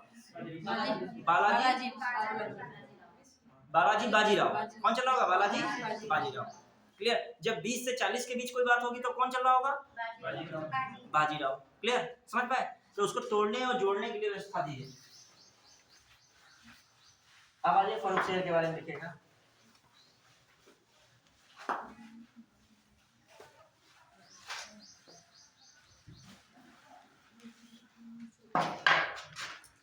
फटाक से फर्रुखसियर में क्या क्या इंपॉर्टेंट बातें हैं। अब बताओ, यदि हम एक टॉपिक पे फंसे रह जाएं तो कितना कंटेंट हो पाएगा? बताइए, इमेजिन करिए। जब मैं हर टॉपिक से निकल रहा हूँ फटाफट करते हुए, तब तो मैं अभी मान लीजिए मैं मराठा साम्राज्य पानीपत का ही आधा घंटा युद्ध पढ़ाऊँ, तुमको मजा आएगा? तुम जान भी नहीं पाओगे टाइम कहाँ चला गया। सच बता रहा हूँ। और तुमको लगेगा सर जी बहुत ही योग्य है। ठीक है, बता रहा हूँ। मगर समय के अनुसार चलना चाहिए ना। जब समय का क्या वर्ड लिखा है? Crash course. ये दे दिया गया है मुझे, ये दिया गया है 20 क्लास सपोज दैट, तो मैं उसको फिर कह दूं मेरे पास तो कुछ कर ही नहीं पाए। कर ही क्या पाए जब 1 घंटा हम पानीपत में ही लगा दिए। लग रहा हम ही लड़ाई करने पहुंच गए थे वहां, और तुम लोग सब सेना हमारी बन गए थे। तो ये कैसे पहुंच पाओगे? नहीं हमारी बात समझे। टीचर के हाथ में होता है, मैं एक लिख दूं वर्ड, अभी समाजवाद उसी को आधा घंटा समझाता रहूं, समाजवाद के ये आयाम है वो आयाम है, कोई मतलब नहीं समाजवाद का इतना इस टॉपिक में था। और था भी तो 2 लाइन में तुम समझ चुके होते, समझा देते। एग्जाम में उतना नहीं पूछाएगा। एग्जामिनर के पास बहुत सिलेबस होता है, बहुत जगह से 150 क्वेश्चन रखने। मिडवल हिस्ट्री से थोड़ी 50 क्वेश्चन रखेगा, पॉलिटी से ही पूरा 50 क्वेश्चन थोड़ी बना देगा। आपको पॉलिटी अच्छे से पढ़ के निकल जाना है। अभी मैं पॉलिटी में आपसे कहने लगूं वेवेल योजना के बारे में बताइए, मैं 2 क्वेश्चन वेवेल योजना से पूछ दूं। मान लीजिए मैं टेस्ट लेना चाहूं, अब ना बताओ तो मैं कहूं सर ने तो आपको पढ़ाया ही नहीं क्या वेवेल योजना? तो कहोगे सर नहीं पढ़ाते हैं, अब हम क्या करें सर, इतना पढ़ाते ही नहीं है। तुम यही बताओगे, अपनी गलती नहीं बताओगे सर ने वेवेल जान लगा दी थी। नहीं, वो नहीं, वो बात खत्म हो जाएगी, उसमें हमारी में चली जाएगी ना। अब मैं वेवेल योजना से क्वेश्चन साधारण पूछ दूं, सिंपल जैसे 14 जून 1945 को तत्कालीन वायसराय वेवेल ने घोषणा की, जिससे वेवेल योजना के नाम से जाना गया। पहला स्टेटमेंट। दूसरा स्टेटमेंट, वेवेल योजना में वायसराय की कार्यकारिणी परिषद का पुनर्गठन किया गया, जिसमें सवर्ण हिंदुओं की संख्या मुस्लिमों के बराबर निर्धारित की गई। केवल एक सही केवल 2 सही, एक और दोनों सही, ना तो 1 ना तो 2।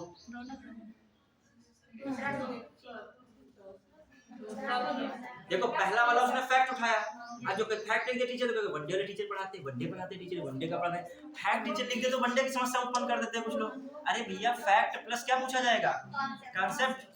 डेट लिखाना फैक्ट नहीं, सब कहानी में लिखाते रहे 14 जनवरी 1761 न लिखाए पानीपत के युद्ध में, तो कोई मतलब नहीं है उसका। कि एक मैंने लाइन कौन सी देखी फैक्ट वाली, कि आपको याद रखना पड़ेगा सारी तारीख, क्योंकि पीसीएस या समीक्षा अधिकारी में एक तारीख से तारीख वारी क्रेडिट बहुत देता है, सीक्वेंस पहली बार दे देगा, दूसरी बार तारीख।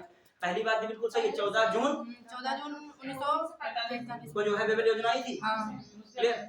और दूसरी बात जो वायसराय की कार्यकारिणी परिषद हुई थी, उसका जो है गठन किया गया था, उसमें सवर्ण हिंदुओं की संख्या मुस्लिमों के बराबर कर दी गई थी, जबकि उस समय मुस्लिमों की उतनी संख्या नहीं थी उस समय। तो ये भी बात क्या हुई, इसी कारण जो है कांग्रेस उसको क्या कर रही थी, अस्वीकार कर रही थी, क्लियर। और मुस्लिम इसलिए अस्वीकार कर रहे थे कि उनके लिए प्रत्यक्ष रूप से पाकिस्तान की मांग नहीं मानी जा रही थी, तो वेबल योजना क्या रही, असफल नहीं। मैं अभी सारे पॉइंट पूछता रहूं, आप क्योंकि गलती आपकी भी नहीं है, क्योंकि आप पढ़ क्या रहे हो, ये इधर का हिस्सा, और मैं पूछ रहा हूँ किधर का हिस्सा, आगे का हिस्सा। और फिर मैं आपसे कहूँ भैया आपको किसने पढ़ाया है, किससे पढ़े हो, और आप सीधे हमेशा पढ़ाई नहीं, जो भी टीचर होता है अपना बेस्ट देने का क्या करता है, प्रयास। लेकिन आप नहीं उसको रख पा रहे हो दिमाग में, तो इसका मतलब कभी नहीं, आप अपने दिमाग को क्या करो, रिकॉल करो, बार बार क्या करना पड़ेगा, रिकॉल। जैसे मैं अभी एक और क्वेश्चन पूछ दूं, सिंपल, बहुत बार आप पढ़े होंगे, क्रिप्स मिशन, क्रिप्स मिशन से क्वेश्चन पूछ दूं, क्रिप्स मिशन जो कि 22 मार्च 1942 को भारत आया, जिसके प्रमुख या नेतृत्वकर्ता स्टीफर्ड क्रिप्स थे। अगला स्टेटमेंट,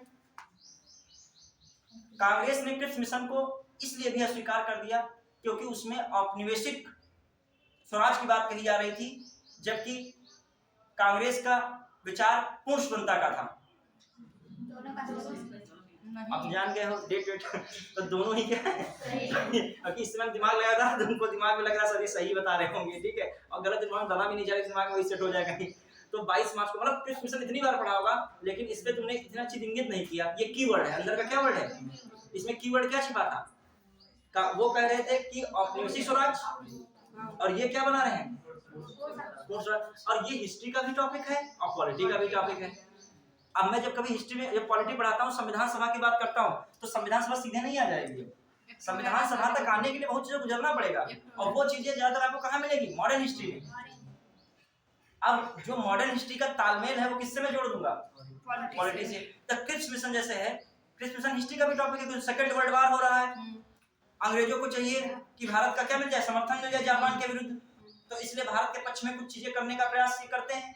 लेकिन फिर भी ये क्रिप्स मिशन और भी क्यों असफल रहा, क्रिप्स मिशन में कहा गया था भारतीय लोग संविधान सभा बनाएंगे और उसी संविधान सभा से भारतीय संविधान का निर्माण होगा, लेकिन उसमें भी इन्होंने दांव पेच खेल दिया कि कोई प्रांत या देशी रियासत संविधान को नहीं माने, नवीन संविधान को, तो अपना नया संविधान बना सकती है और जिसकी स्थिति भारत संघ के समान होगी। अब बताइए, तो भी तो बात गलत हो गई। अभी मान लीजिए कोई राज्य का हम अपना संविधान बना देंगे, फिर कोई बगल राज्य का हम भी अपना बना देंगे, फिर कोई हम भी बना, और जिसके वहां जिस हिसाब से जो होगा उस बना देगा संविधान। फिर तो देश इसमें देखा जाए कई कई देशों में बट जाएगा देश, सबके अलग अलग संविधान, अलग अलग नियम, सब कानून और सब नियम। और तुम जा रहे हो तमिलनाडु घूमने, वहां हथकड़ी पड़ गई, तुम जानते ही थे वहां के संविधान में ये है कुछ, ठीक है, तुम तो जान रहे हो मेरा ये मौलिक अधिकार है, वहां कुछ और ही मौलिक अधिकार हो। और दक्षिण के राज्य बात उठा रहे हैं धीरे धीरे हैं कि जो है मेरी हिस्सेदारी क्या है, धन के मामले में ज्यादा है, लेकिन जो है रुपया आवंटन होता है उसमें मेरी विकास कार्यों में क्या जाता है, उत्तर भारत वाले सारा पी जाते हैं रुपया। ये बात चल रही है धीरे धीरे। और परिसीमन वाला मैटर आया है फिर से, ठीक है, चलिए आगे देखते हैं हम लोग। परिसीमन में फिर हम लोग आगे निकल जाएंगे, जनसंख्या बहुत बढ़ चुकी है अंदर की, फिर हम लोग को सीटें ज्यादा मिलेंगी तो रुपया भी क्या मिलेगा, और इंडस्ट्री लगाओगे नहीं, बिजनेस करोगे नहीं, समझे, बिजनेस इंडस्ट्री नहीं लगाओगे जहां से सरकार को क्या दे पाओ, पैसा दे पाओ, सरकार से लेने का प्लान रहता है। और उधर वाले क्या कह रहे हैं, हम लोग भैया फैक्ट्री लगा रहे हैं, ये कर रहे हैं, प्राइवेट सेक्टर लोन पे लोन चल रहा है, जीवन त्राहिमाम कर लिए हैं, ठीक है, बस अपनी सुख सुविधाओं के लिए, और जो है रुपया देते हैं उड़ा कौन आता है, गवर्नमेंट। मतलब जो है गवर्नमेंट किसको जाती है, कमजोर लोगों को। गलत नहीं, गवर्नमेंट तो कल्याणकारी कार्य करेगी। अब बिहार गरीब राज्य में चला है तो उसको दिया जाएगा पैसा। आइए अब पॉइंट, तो कहने का मेरा मतलब इतना था कि जब पॉलिटी को पढ़ो, अभी मान लीजिए मैं क्यों लिखना बता रहा हूँ, कोई क्वेश्चन मैं पूछता हूँ, आप नहीं बात कोई गलती नहीं, क्योंकि आप इधर पढ़ रहे हो, लेकिन उसमें अपनी ये चीज देखो किससे हमको अगली बार क्या करना है, रिवाइज करना। अब जैसे मैं बता रहा संविधान सभा तक पहुंचना है, तो ऐसे नहीं डायरेक्ट पहुंच जाओगे, हिस्ट्री के टॉपिक पहले कवर करोगे। क्या हो रहा है वहां पर, नेहरू रिपोर्ट आ रही है, नेहरू रिपोर्ट किसका टॉपिक, हिस्ट्री का भी है, और नेहरू रिपोर्ट किसका टॉपिक है, नेहरू रिपोर्ट में ही बहुत सारी डोमिनियन स्टेट की बात की गई, नेहरू रिपोर्ट में मौलिक अधिकार की बात की गई, बहुत सारी नेहरू रिपोर्ट में बात की गई, पृथक जो चुनाव के खंडन की बात की गई। अब ये हिस्ट्री आगे चल के सब संविधान का क्या बनी चीजें, हिस्सा बनी। अब मान लीजिए नेहरू रिपोर्ट पढ़ रहे हो, क्रिप्स मिशन पढ़ रहे हो, वेबर योजना पढ़ रहे हो, वेबर योजना से आपका क्या निकलेगा, शिमला सम्मेलन आएगा, शिमला सम्मेलन के बाद क्या निकलेगा रिजल्ट, अंतरिम सरकार बन रही है, कैबिनेट मिशन आ रहा है, कैबिनेट मिशन के कहीं बाद आप क्या पहुंचोगे, संविधान सभा पहुंचोगे। अब मैं हर एक इनमें से पॉइंट पूछ लूं, आप अधिकतर नहीं बता पाओगे, और मैंने पढ़ाया भी होगा, लेकिन आप में क्या है वो रिवीजन नहीं, तो आपकी भी गलती नहीं, सिलेबस एक बहुत बड़ा होता है ना रिवीजन, और मैं तो क्वेश्चन पेचीदा बनाऊंगा अपनी समझ में, पेचीदा क्या बनाऊंगा, ऐसा नहीं बनाऊंगा कुछ वहां पूछ लूं जो है उल्टा उलूल जुलूल, वो नहीं पूछूंगा जो है क्वेश्चन, और फिर मैं कहता हूँ कौन किससे पढ़ते हो भैया, हम ही पढ़ाते पॉलिटी, फिर हम कहें किससे पढ़ते हो, तो हम ही जिम्मेदार हुए ना, हमने पढ़ाया, लेकिन समस्या क्या आप रिवीजन उसको करो, क्या करो, टीचर की इसमें गलती नहीं होती है, हम तो सब पढ़ाएंगे, आप एक लाइन से कह के आगे नहीं बच जाओगे, जैसे सफल नहीं असफल होते हो, आज नहीं कहोगे मैं ऑनलाइन से उस चक्कर में उन टीचर के पढ़ गया, मैं नहीं पढ़ पाया, उन्होंने शायद तुमको पढ़ाया हो, तुम उनको सही से क्या ना कर पाए हो, या ऑफलाइन वाले से पढ़ा तुमने, उन्होंने तो सब लिखवा रहा, कोई लक्ष्मीकांत उतरवा दी, लक्ष्मीकांत किताब ले आओ मेरी मिलवा देंगे पॉलिटी, अब लेकिन तुम ही नहीं रिकॉल कर पा रहे हो। अब पीसीएस में तुम्हारे क्वेश्चन फंस जाए, आरओ में सारे फंस जाए, इसके ऊपर तुम्हें क्या चाहिए, पॉलिटी के तुम्हें क्या चाहिए, क्या स्पेशल पीएचडी करना हो तो क्यों यहाँ पे बैठे हो टाइम वेस्ट करो, तो इसके लिए आप एफएससी करो या एमए करो, उसके लिए क्या निकलो, पीएचडी के लिए निकलो, मतलब रिसर्च करो जाके पॉलिटी इंडियन कॉन्स्टिट्यूशन में। ये सामान्य अध्ययन में क्यों पढ़े होगे, सामान्य अध्ययन है ना, ये तो सामान्य अध्ययन के लक्ष्मीकांत है और प्रीवियस ईयर है, बहुत है ये सब, इतना जरूरत नहीं, सुभाष कश्यप पढ़ लीजिए, बहुत अच्छी बुक है, इतना पढ़ने के बाद भी यदि अब पढ़ कुछ भी लोग बता नहीं पा रहे तो कोई मतलब नहीं है, ठीक है। आइए फर्क सीरियल में क्या क्या इंपॉर्टेंट बातें फटाफट हो सकती है। पहली बार टाइम पीरियड इनका देखिए क्या रहा, 1713 क्लियर। फर्क सीरियल बच्चों आइए, फर्क सीरियल में क्या क्या इंपॉर्टेंट बातें हैं। पहली बात किसकी सहायता से गद्दी पर बैठे, सैयद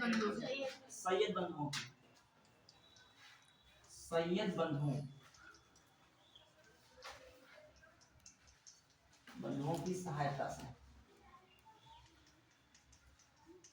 सही है, गद्दी पर बैठे थे। सैयद बंधुओं में अब्दुल्ला और हुसैन, अब्दुल्ला खां, क्या रखेगा, अब्दुल्ला खां, अब्दुल्ला खां प्लस हुसैन खां, ठीक है, अब्दुल्ला खां और हुसैन खां की सहायता से क्या है, गद्दी पर ही बैठ रहे हैं, क्लियर। फिर आ जाइए, फर्रुख सियर ने भी धार्मिक सहिष्णुता,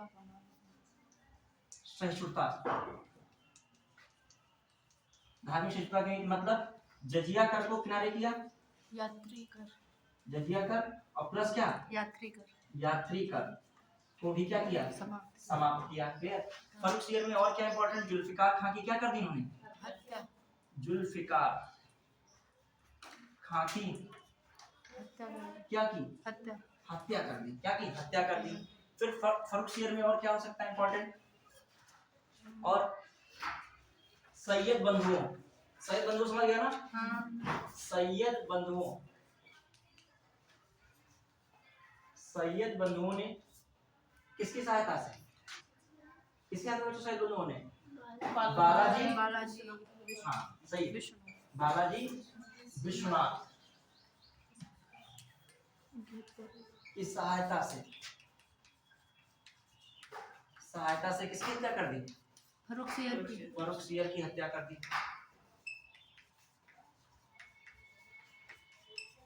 ये हत्या भैया, सैयद बंधु किंग मेकर कहते हैं, कुछ ना किंग मेकर के नाम से किसान आता है, सैयद बंधु किंग मेकर,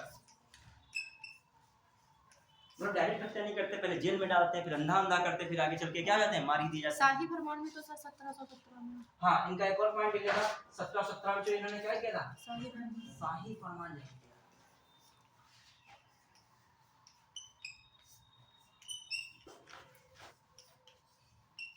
क्या जारी किया, शाही फरमान जारी किया। फर्रुख सियर की इंपॉर्टेंट बातें मैंने सारी लिखा दी हैं, फर्रुख सियर से संबंधित यही इंपॉर्टेंट बात है। बढ़ाएंगे तो आगे बढ़ते हैं हम लोग, फर्रुख सियर का टाइम पीरियड हो गया, अब आगे बढ़ाएंगे। अब देखो लिखाते तेज हैं लेकिन लिख तो ले रहे होगे ना, ये छूट तो नहीं रहा है, ठीक है बढ़ाएंगे। अब सब फर्रुख शेर का नहीं आप पिछड़ी जाते, लेकिन पॉइंट इंफॉर्मेशन इतनी लगभग पता होनी चाहिए।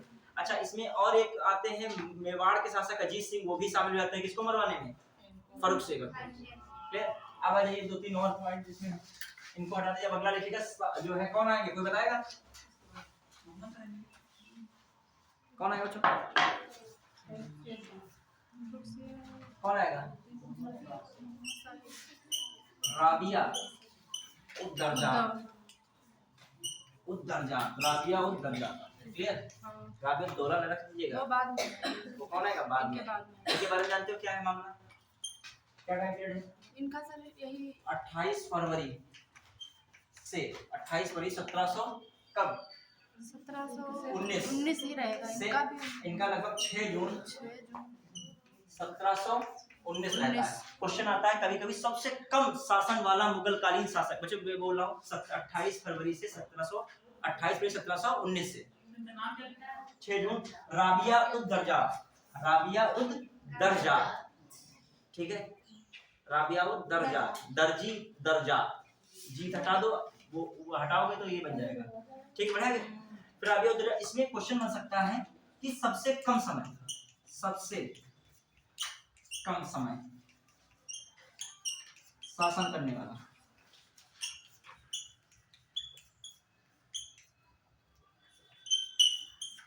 सबसे कम समय शासन करने वाला कौन था? अच्छा, फर्रुख शेर का एक अन्य उपनाम क्या है? घृणित काया। बोल लिख लेगा फर्रुख शेर ने एक और तीर बना लिया, घृणित काया। इन्हें क्या कहता है? घृणित काया। किसे घृणित काया कहा जा रहा है? फर्रुख शेर को। जैसे इनका नाम जो है कहाँ, ये तो इनका कुछ ऐसा खास नाम नहीं है, सबसे कम समय में। अच्छा, इनको भी बनाने में भूमिका किसकी रही? King maker. समझ जाओ किंग मेकर, किंग मेकर मतलब। फिर आइए अगला कौन रहता है? राबिया उद दौला, राबिया उद दौला। जो इनका टाइम पीरियड लगभग रहता है 6 जून 1719 से सितंबर 1719। ये किसका टाइम पीरियड आ गया, ठीक है। हाँ, अब जो इनमें इंपॉर्टेंट रख लेगा, एक इंपॉर्टेंट राबिया दौला की बात है, इन्हें शाहजहां, कौन से नाम से आ गया? शाहजहां, शाहजहां सेकंड के नाम से जाना गया।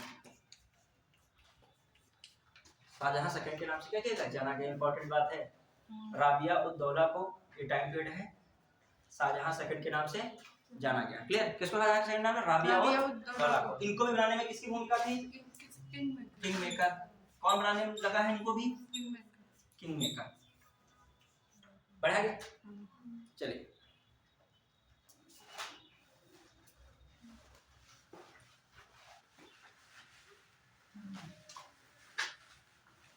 अब जो है अगला इनका नाम कौन आता है, जल्दी से बताइए। इसके बाद राबिया उद दौला कौन आएगा? मोहम्मद शाह। और हटा दे साहब, छूटा तो नहीं किसी का? हाँ, अब कौन है?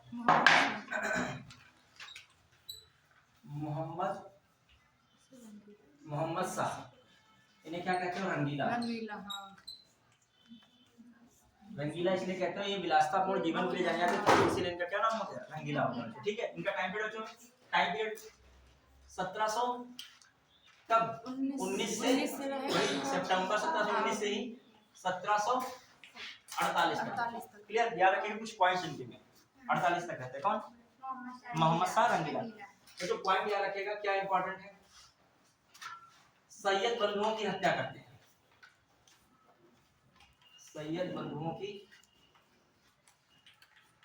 हत्या की। और हत्या जो कर रहा है, कोई हत्या करने वाला कौन है? निजामुल मुल्क। कौन है?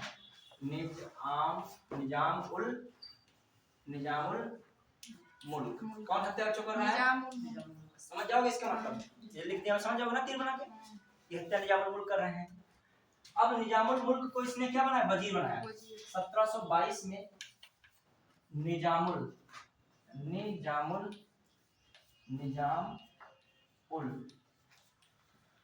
मुल्क को क्या बनाया? वजीर। क्या बना दिया इन्हें? वजीर। क्यों इंपॉर्टेंट है? सैयद बंधु यहाँ पर रोशन करके नाम आता है, उनको बनाना चाहते थे, रोशन अली ऐसे कुछ करके नाम था, उनको क्या मानते थे, गद्दी देना चाहते थे मुगलों की। कौन? सैयद बंधु। तो फर्रुख सैयद को खुद ही गद्दी चाहिए, मोहम्मद शाह रंगीला को खुद ही गद्दी चाहिए थी, तो किसको मार दिया इसीलिए? सैयद बंधु। तो सैयद बंधुओं का मेन टाइम देखा जाए कहां से कहां तक रहता है, 1713 से 1720। क्वेश्चन आया 1713 से 1720 का टाइम किंग मेकर का युग कहा जाता है। किसका युग कहा जाएगा? किंग मेकर युग का युग, या सैयद बंधुओं का युग। क्यों?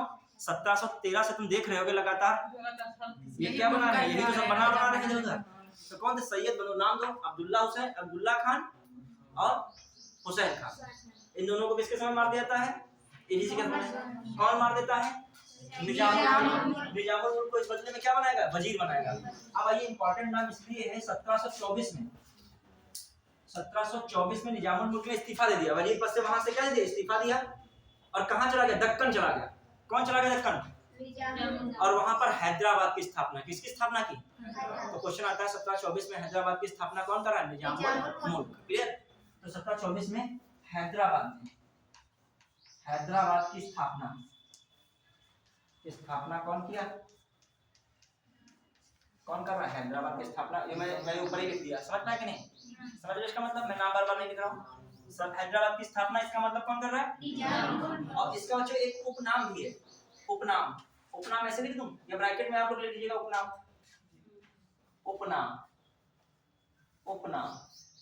चिनकलिज खां। चिनकलिज मैं ऊपर लिख रहा हूँ, इसे लिख लो चिनकलिज, बस समझ जाओ।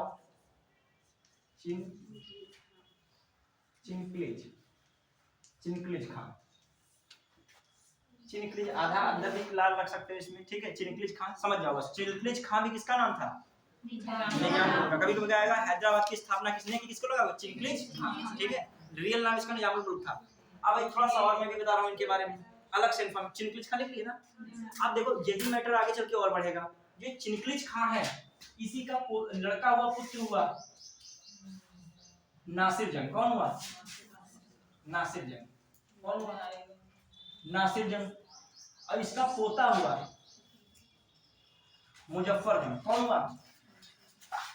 मुजफ्फर जंग। कौन हुआ? मुजफ्फर जंग।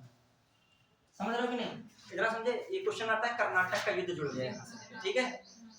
अब आइए, इनके बीच क्या हो रही? लड़ाई हो रही है। लड़ाई हो गई इनके बीच, नासिर जंग और मुजफ्फर जंग। मुजफ्फर जंग का साथ किसने दिया? फ्रांसीसियों ने। किसने दिया? डुप्ले खास कर देता है। फ्रांसीसी में कौन दे रहा है? डुप्ले। और जब जितवा ले जाता है तो फ्रांसीसियों को हैदराबाद का बहुत सारा क्षेत्र क्या मिल जाता है? मिल जाता है। समझ, हमारी बात समझ पाए कि नहीं? देखा जाए अंग्रेजों का या यूरोपीय कंपनियों का इंटरफेयर भी तो एक हिसाब से हो गया। मुजफ्फर जंग का साथ तो उन्होंने दिया। देखो ये मुजफ्फर जंग वर्सेस किसके बीच? नासिर जंग। लड़ाई हुई तो मुजफ्फर जंग को जिता ले गए शुरू में ये लोग, और फ्रांसीसियों ने बदले में क्या ले लिया? बहुत सारा क्षेत्र ले लिया। तो किसको फायदा मिल गया? यूरोपीय कंपनियों को। देखा जाए एंट्री तो कर ली इन्होंने, आपस में लड़ाई हुई, ठीक है? और चिनकलिज खां की मृत्यु हो रही है कब? 1748 में। क्या हो गई थी? मृत्यु। अब बात समझिए, चिनकलिज खां इतना योग्य था, उसने जो दक्षिण में कई हिंदुओं को भी जोड़ के रखा, जमींदारों ने ज्यादा वसूली की तो उनको किनारे किया, समर्थन बहुत प्राप्त किया। हैदराबाद को शक्ति के रूप में बना दिया था। किसने? चिनकलिज खां ने 1724 में। 1748 तक करता रहा शासन रहा, फिर उसकी मृत्यु हो गई। 48 में इसका पुत्र नासिर और वो जो कह सकते पौत्र या पोता मुजफ्फर जंग आपस में लड़ने लगे। मुजफ्फर जंग का साथ किसने दे दिया? फ्रांसीसियों ने। जब दिया तो कॉमन सी बात, क्षेत्र तो लेंगे ही। अब देखा जाए क्या, हाँ इन्हीं का था, आपस में ही लड़ाई हो रही है, ठीक है? हाँ अब देखिएगा, एक चीज समझिए ध्यान से। अब दोनों में लड़ाई हो रही है तो फाइनली रिजल्ट क्या मिल रहा है? किसकी एंट्री मिल रही है? फ्रांसीसियों की। बात खत्म। क्लियर? बढ़िया के? अब आ जाइए, अब 1748 के बाद आप गेस लगाओगे किस कर्नाटक युद्ध में जाओगे? द्वितीय कर्नाटक, पढ़ा था सेकंड कर्नाटक वार 49 से 54। तो वो वाला मामला, इन लोगों की लड़ाई जंग वाला किसमें बनेगा? सेकंड कर्नाटक युद्ध में। क्लियर? अब मान लीजिए किसी ने सेंट थॉमे का आज से क्वेश्चन पूछा, सेंट थॉमे का युद्ध कब हुआ? कब हुआ था? 1700, बताइए आप लोग बताओ। पहला जो है चला था 46 से 48, ठीक है? क्लियर? तो सही 48 में हुआ। अब मान लीजिए कोई कारणवश नहीं बता पाते हो तो ये नहीं रहेगा, क्योंकि आप पढ़े हो लेकिन आप रिकॉल तुरंत नहीं कर पा रहे हो तो पढ़ाई इतनी विस्तृत होती है, जरूरी नहीं कि हर बार आप सब बता ही लोगे, ठीक है। तो आपको रिवीजन बार बार करना है। अब आगे बढ़िए, किसका हम लोग पॉइंट देख रहे हैं, अब बताइए फर्रुख सीरियल में। अब देखो कहाँ से थोड़ा सा मामला उठा था, कहाँ तक हम लोग पहुंच गए, कर्नाटक युद्ध तक पहुंच गए। हिस्ट्री यही है, जुड़ता सा चला जाता है। अब आइए, अब इनमें क्या खास बात है मोहम्मद शाह में, दो इंपॉर्टेंट चीजें हैं। एक तो शुरू में हो रहा है, फरवरी साइड में हो रहा है 1739 में, 1739 में नादिर शाह का करनाल पर आक्रमण, करनाल पर आक्रमण, नादिर शाह का किस पर आक्रमण, करनाल पर आक्रमण, याद रखिए पूछा जाता है, ठीक है। उसके कुछ ही महीनों बाद 1739 में ही नादिर शाह का दिल्ली पर आक्रमण, ये खतरनाक ज्यादा है। नादिर शाह का दिल्ली पर क्या है, आक्रमण। देखो आक्रमण गंदा लिख दिया है यहाँ पे, समझ जाइएगा, ठीक है।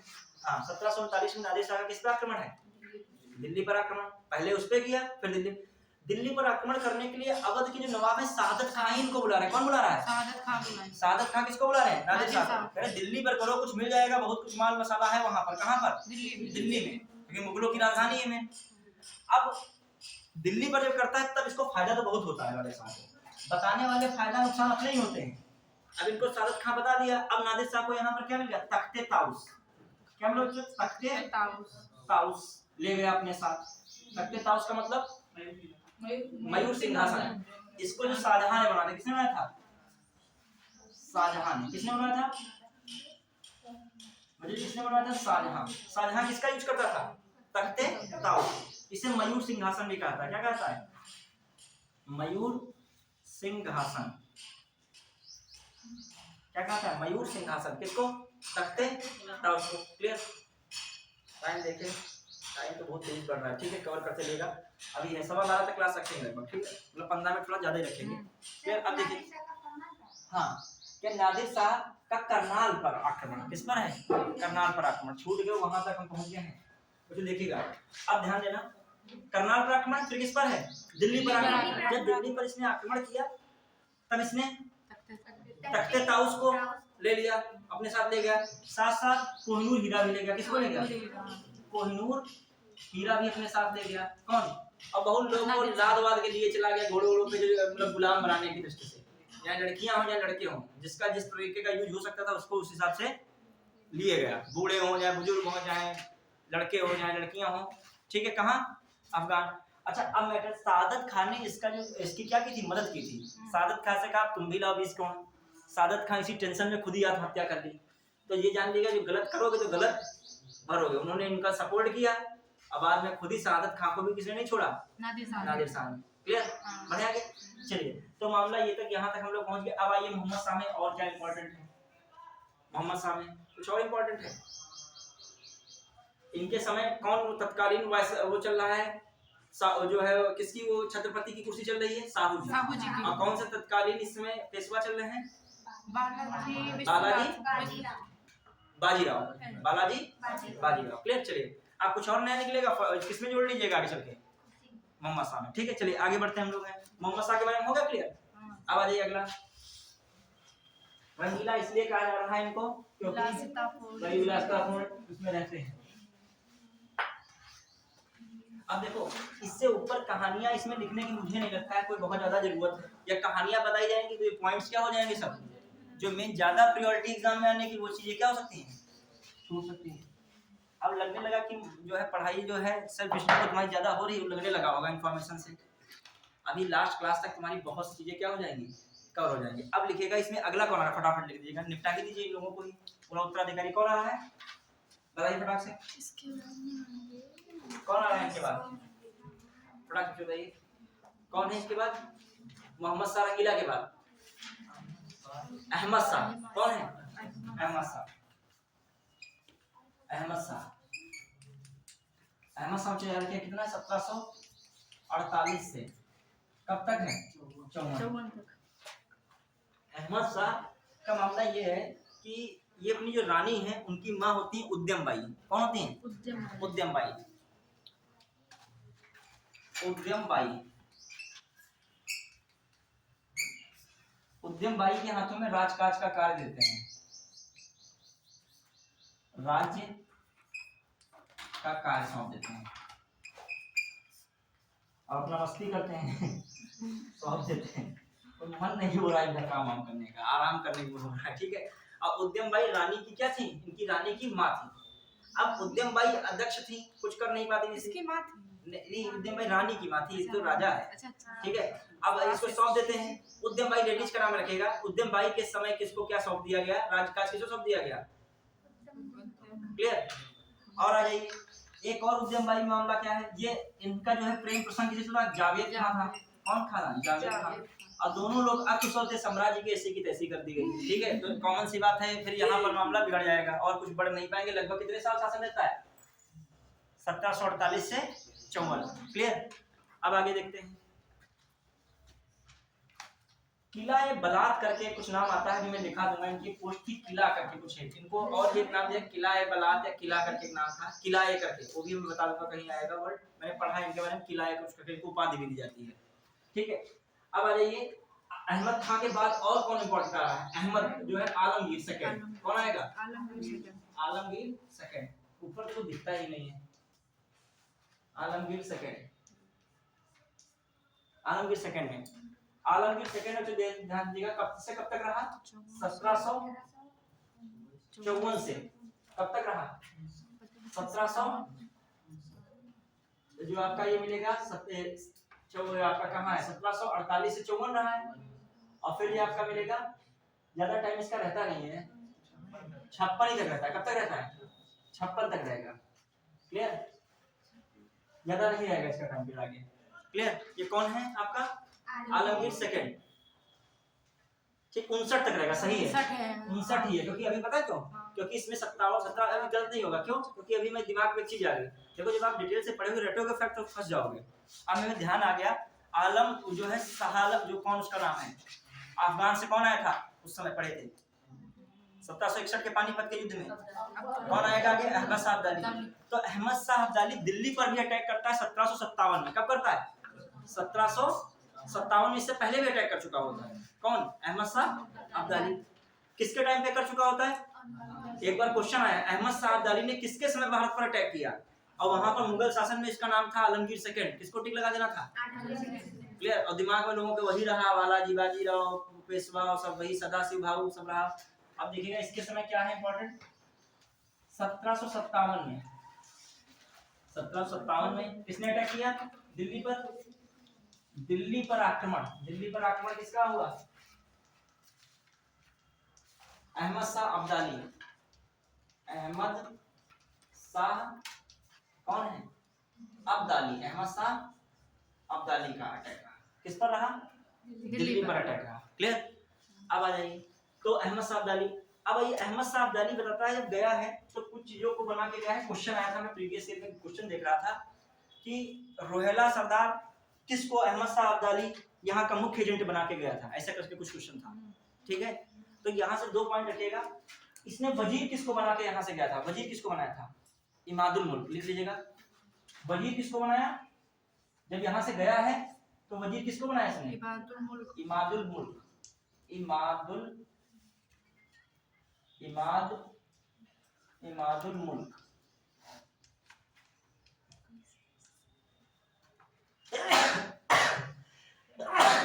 इमादुल मुल्क क्या बनाया इसने, वजीर बनाया। प्लस इसने जो मैं बता रहा हूँ ना मुख्य एजेंट, या मीर बख्शी, मीर बख्शी या मुख्य एजेंट, मीर बख्शी होता है सेनापति, क्या होता है मीर बख्शी, सेनापति। सेनापति किसको बनाया, मीर बख्शी किसको बना के गया, नाजिमुद्दौला को, किसको, या नाजिमुद्दौला, नाजिमुद्दौला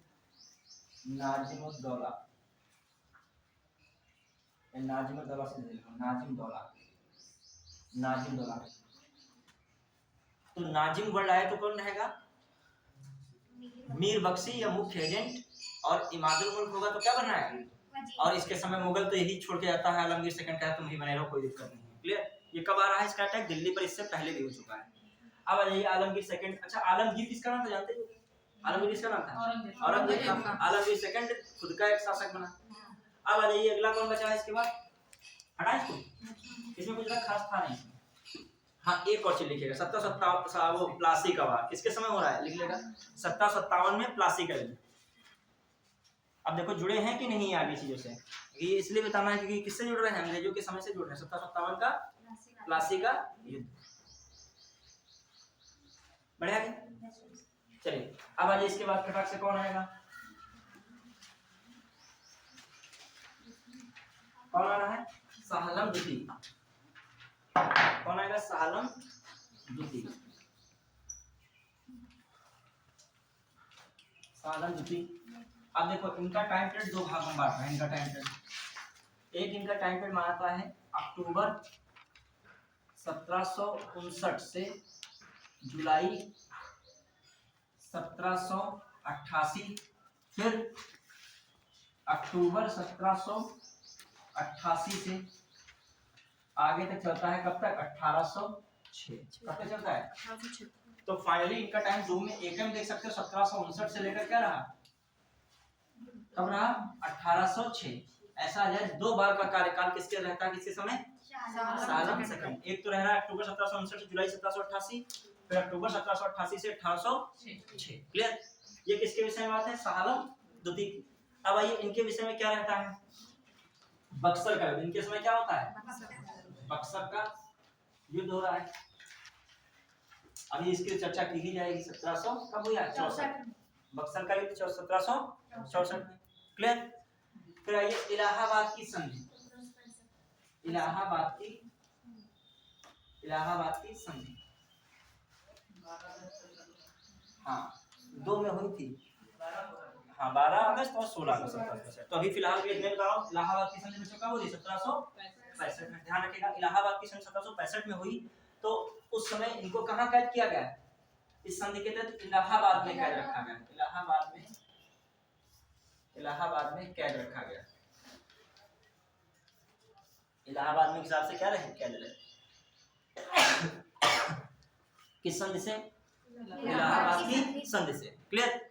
अब आइए इलाहाबाद की संधि से कैद तो है, अब इनको मराठा, कौन, मराठा इनको 1772 से कई 71 में रहता है, 1772 से 1803 तक दिल्ली में रखते हैं। कहाँ रखते हैं इनको, दिल्ली में।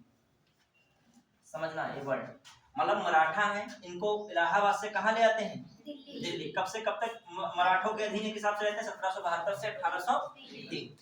जो मराठा में औरंगजेब सोचो सजा दे रहा था, वो मराठा किसके, वही मुगल शासक किसके इशारों पे चल रहे हैं, मराठा के इशारों पे चल रहे हैं। समझिए।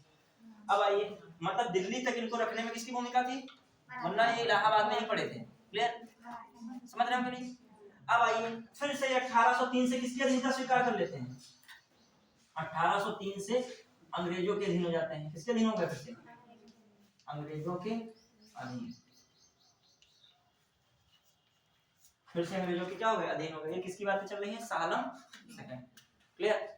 इलाहाबाद की संधि इन्होंने किससे की थी, लॉर्ड क्लाइव से की। अब वो इलाहाबाद की संधि ही बताएंगे क्या किसको मिला, दिया गया, क्योंकि अभी तो मैं टॉपिक पे हूँ। आगे बढ़ो। तो इनके विषय में समझ आएगा इनका टाइम पीरियड क्या रहा, और इनके समय इलाहाबाद की संधि के तहत इलाहाबाद में कैद रहे, और ये मराठों ने इनकी मदद की थी, इसलिए दिल्ली में शासन कर पाए, दिल्ली में रह पाए। और फिर बाद में फिर से किसकी स्वाधीनता स्वीकार कर लेते हैं, अंग्रेजों की। 1806 तक इनका मामला रहता है। क्लियर। अब आइए अगले कौन है, अब कौन आ रहा है, अकबर सेकंड। कौन है, अकबर सेकंड। 1806 से बच्चों याद रखिएगा, 1837। क्लियर, 1806 से। अच्छा एक और, जब तुमने अभी चलो मैं लास्ट में लिखाऊंगा इस पॉइंट को, अकबर सेकंड है 1806 से 1837। ध्यान रखिएगा इनका मामला कुछ ज्यादा है नहीं। इन्होंने राजा की उपाधि थी किसको, राम मोहन राय को राजा की उपाधि किसको दी, राजा राम मोहन राय को, ये राजा की उपाधि थी। अपनी पेंशन बढ़वाने के लिए इनको कहाँ भेजा था, इंग्लैंड भेजा था, इंग्लैंड भेजा, इनको कहाँ भेजा था, इंग्लैंड भेजा। प्लस और इम्पोर्टेंट बात क्या है अकबर सेकंड के बाद इसमें, देखो है और क्या हुआ, जो ब्रिटिश ईस्ट इंडिया कंपनी थी उसने कहा मैं अब तुम्हारी अधीनता स्वीकार नहीं करने वाला। मतलब जो ईस्ट इंडिया कंपनी मुगलों के अधीन नहीं रहेगी, ठीक है। या जो कह सकते हो ईस्ट इंडिया कंपनी, या कंपनी से लिख दें, कंपनी ने मुगलों के अधीन नहीं रहना पसंद किया, नहीं रहना स्वीकार किया,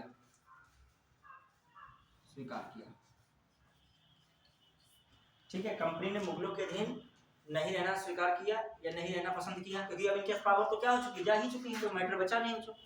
अब आइए एक और, जो मुगल शासक के नाम पर सिक्के की ढलाई होती थी उसको भी क्या कर दिया गया, बंद कर दिया गया, ठीक है।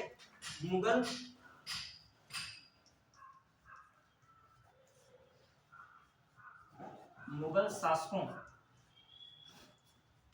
के नाम पर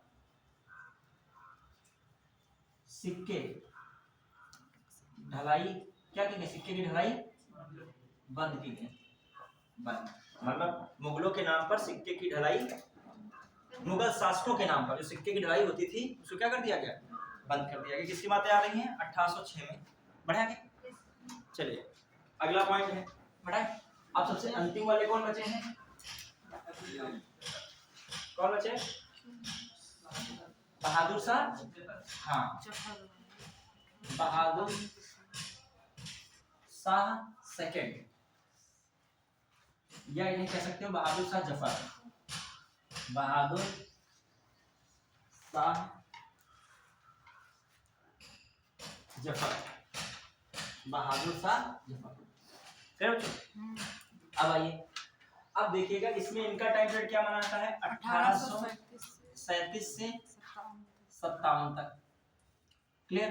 57 में चूंकि इनका जो है फिर से बनने का प्रयास करते हैं पूरे मुगल बादशाह पूरे भारत के, लेकिन वो सफल नहीं हो पाते हैं। बाकी 1857 की क्रांति में आप इनको पढ़ोगे, तो इसमें कुछ पॉइंट है। हाँ नहीं 1803 लिखा है, 1803 लिखा है, ठीक है। 1800 उधर कितना, 1772 से 1803, और फिर वो तो मराठों के अधीन, क्या दिल्ली में रहे ये, और दिल्ली में रखवाने में किसी भूमिका रही, मराठों की, तो मराठों के मतलब एक हिसाब सपोर्टिंग में रहे, फिर किसके अधीन चले गए, अंग्रेजों के, क्लियर। अब ये अंग्रेजों के अधीन गए, मतलब दिल्ली पर अंग्रेजों का क्या हो गया, एक हिसाब से नियंत्रण हो गया, क्लियर। हाँ फिर आ जाइए बहादुर शाह सेकंड में हम लोग क्या आए थे, बस इंपॉर्टेंट क्या है, ये 57 तक है। 1857 की क्रांति में लीडर बने थे, की क्रांति में क्रांति के नेता बने, क्रांति की बागडोर संभाली। 1857 की क्रांति में बागडोर संभाल रहे, क्लियर। 1857 की क्रांति में बागडोर। बस एक और बात, इनको गिरफ्तार कर लिया गया 57 से, जो है गिरफ्तार किया गया, क्या किया गया, गिरफ्तार, और गिरफ्तार करके कहाँ भेज दिया गया, रंगून भेज दिया, कहाँ भेज दिया गया, रंगून, क्लियर। और रंगून भेज दिया गया। 1862 में इनकी क्या हो गई, मृत्यु हो गई। 1862 में क्या हो गई, वहीं पर मृत्यु हो गई। मतलब इनको 57 में युद्ध कर रहे हैं, गिरफ्तार किया गया, रंगून भेज दिया गया, और 1862 में क्या हो गई इनकी, छूटा तो नहीं किसी का, पहले बता, छूटा तो नहीं, बढ़िया गया। चलिए अब ये जो आपका था उत्तरकालीन जो मुगल शासक थे उनको मैंने कवर कर दिया। एक पॉइंट इसमें लिखेगा, एक और छूट रहे हैं, शाहजहां तृतीय, कौन है, उनको भी लिखेगा। शाहजहां तृतीय जो है 1759 में टाइम रहता है किसका, शाहजहां तृतीय का, शाहजहां तृतीय मतलब शाहजहां तृतीय को उनके बाद रखेगा, शाह आलम से पहले, शाह आलम सेकंड से पहले, मतलब शाह आलम सेकंड से पहले का मतलब कौन था, उससे पहले आलमगीर सेकंड के बाद, आलमगीर सेकंड के बाद किसको रख लीजिएगा, शाह आलम, किसको रख दीजिएगा, शाहजहां तृतीय को, शाहजहां तृतीय, क्लियर। बड़े तो हम लोगों ने इस तरीके देखा कि किस तरीके से लोग कमजोर हुए हैं और आगे क्या होते हैं, अंग्रेज लोग हावी हो जाते हैं। अब आइए कुछ पॉइंट, अब हम लोग चल रहे हैं प्लासी की तरफ, बढ़ाएंगे, हटाएं।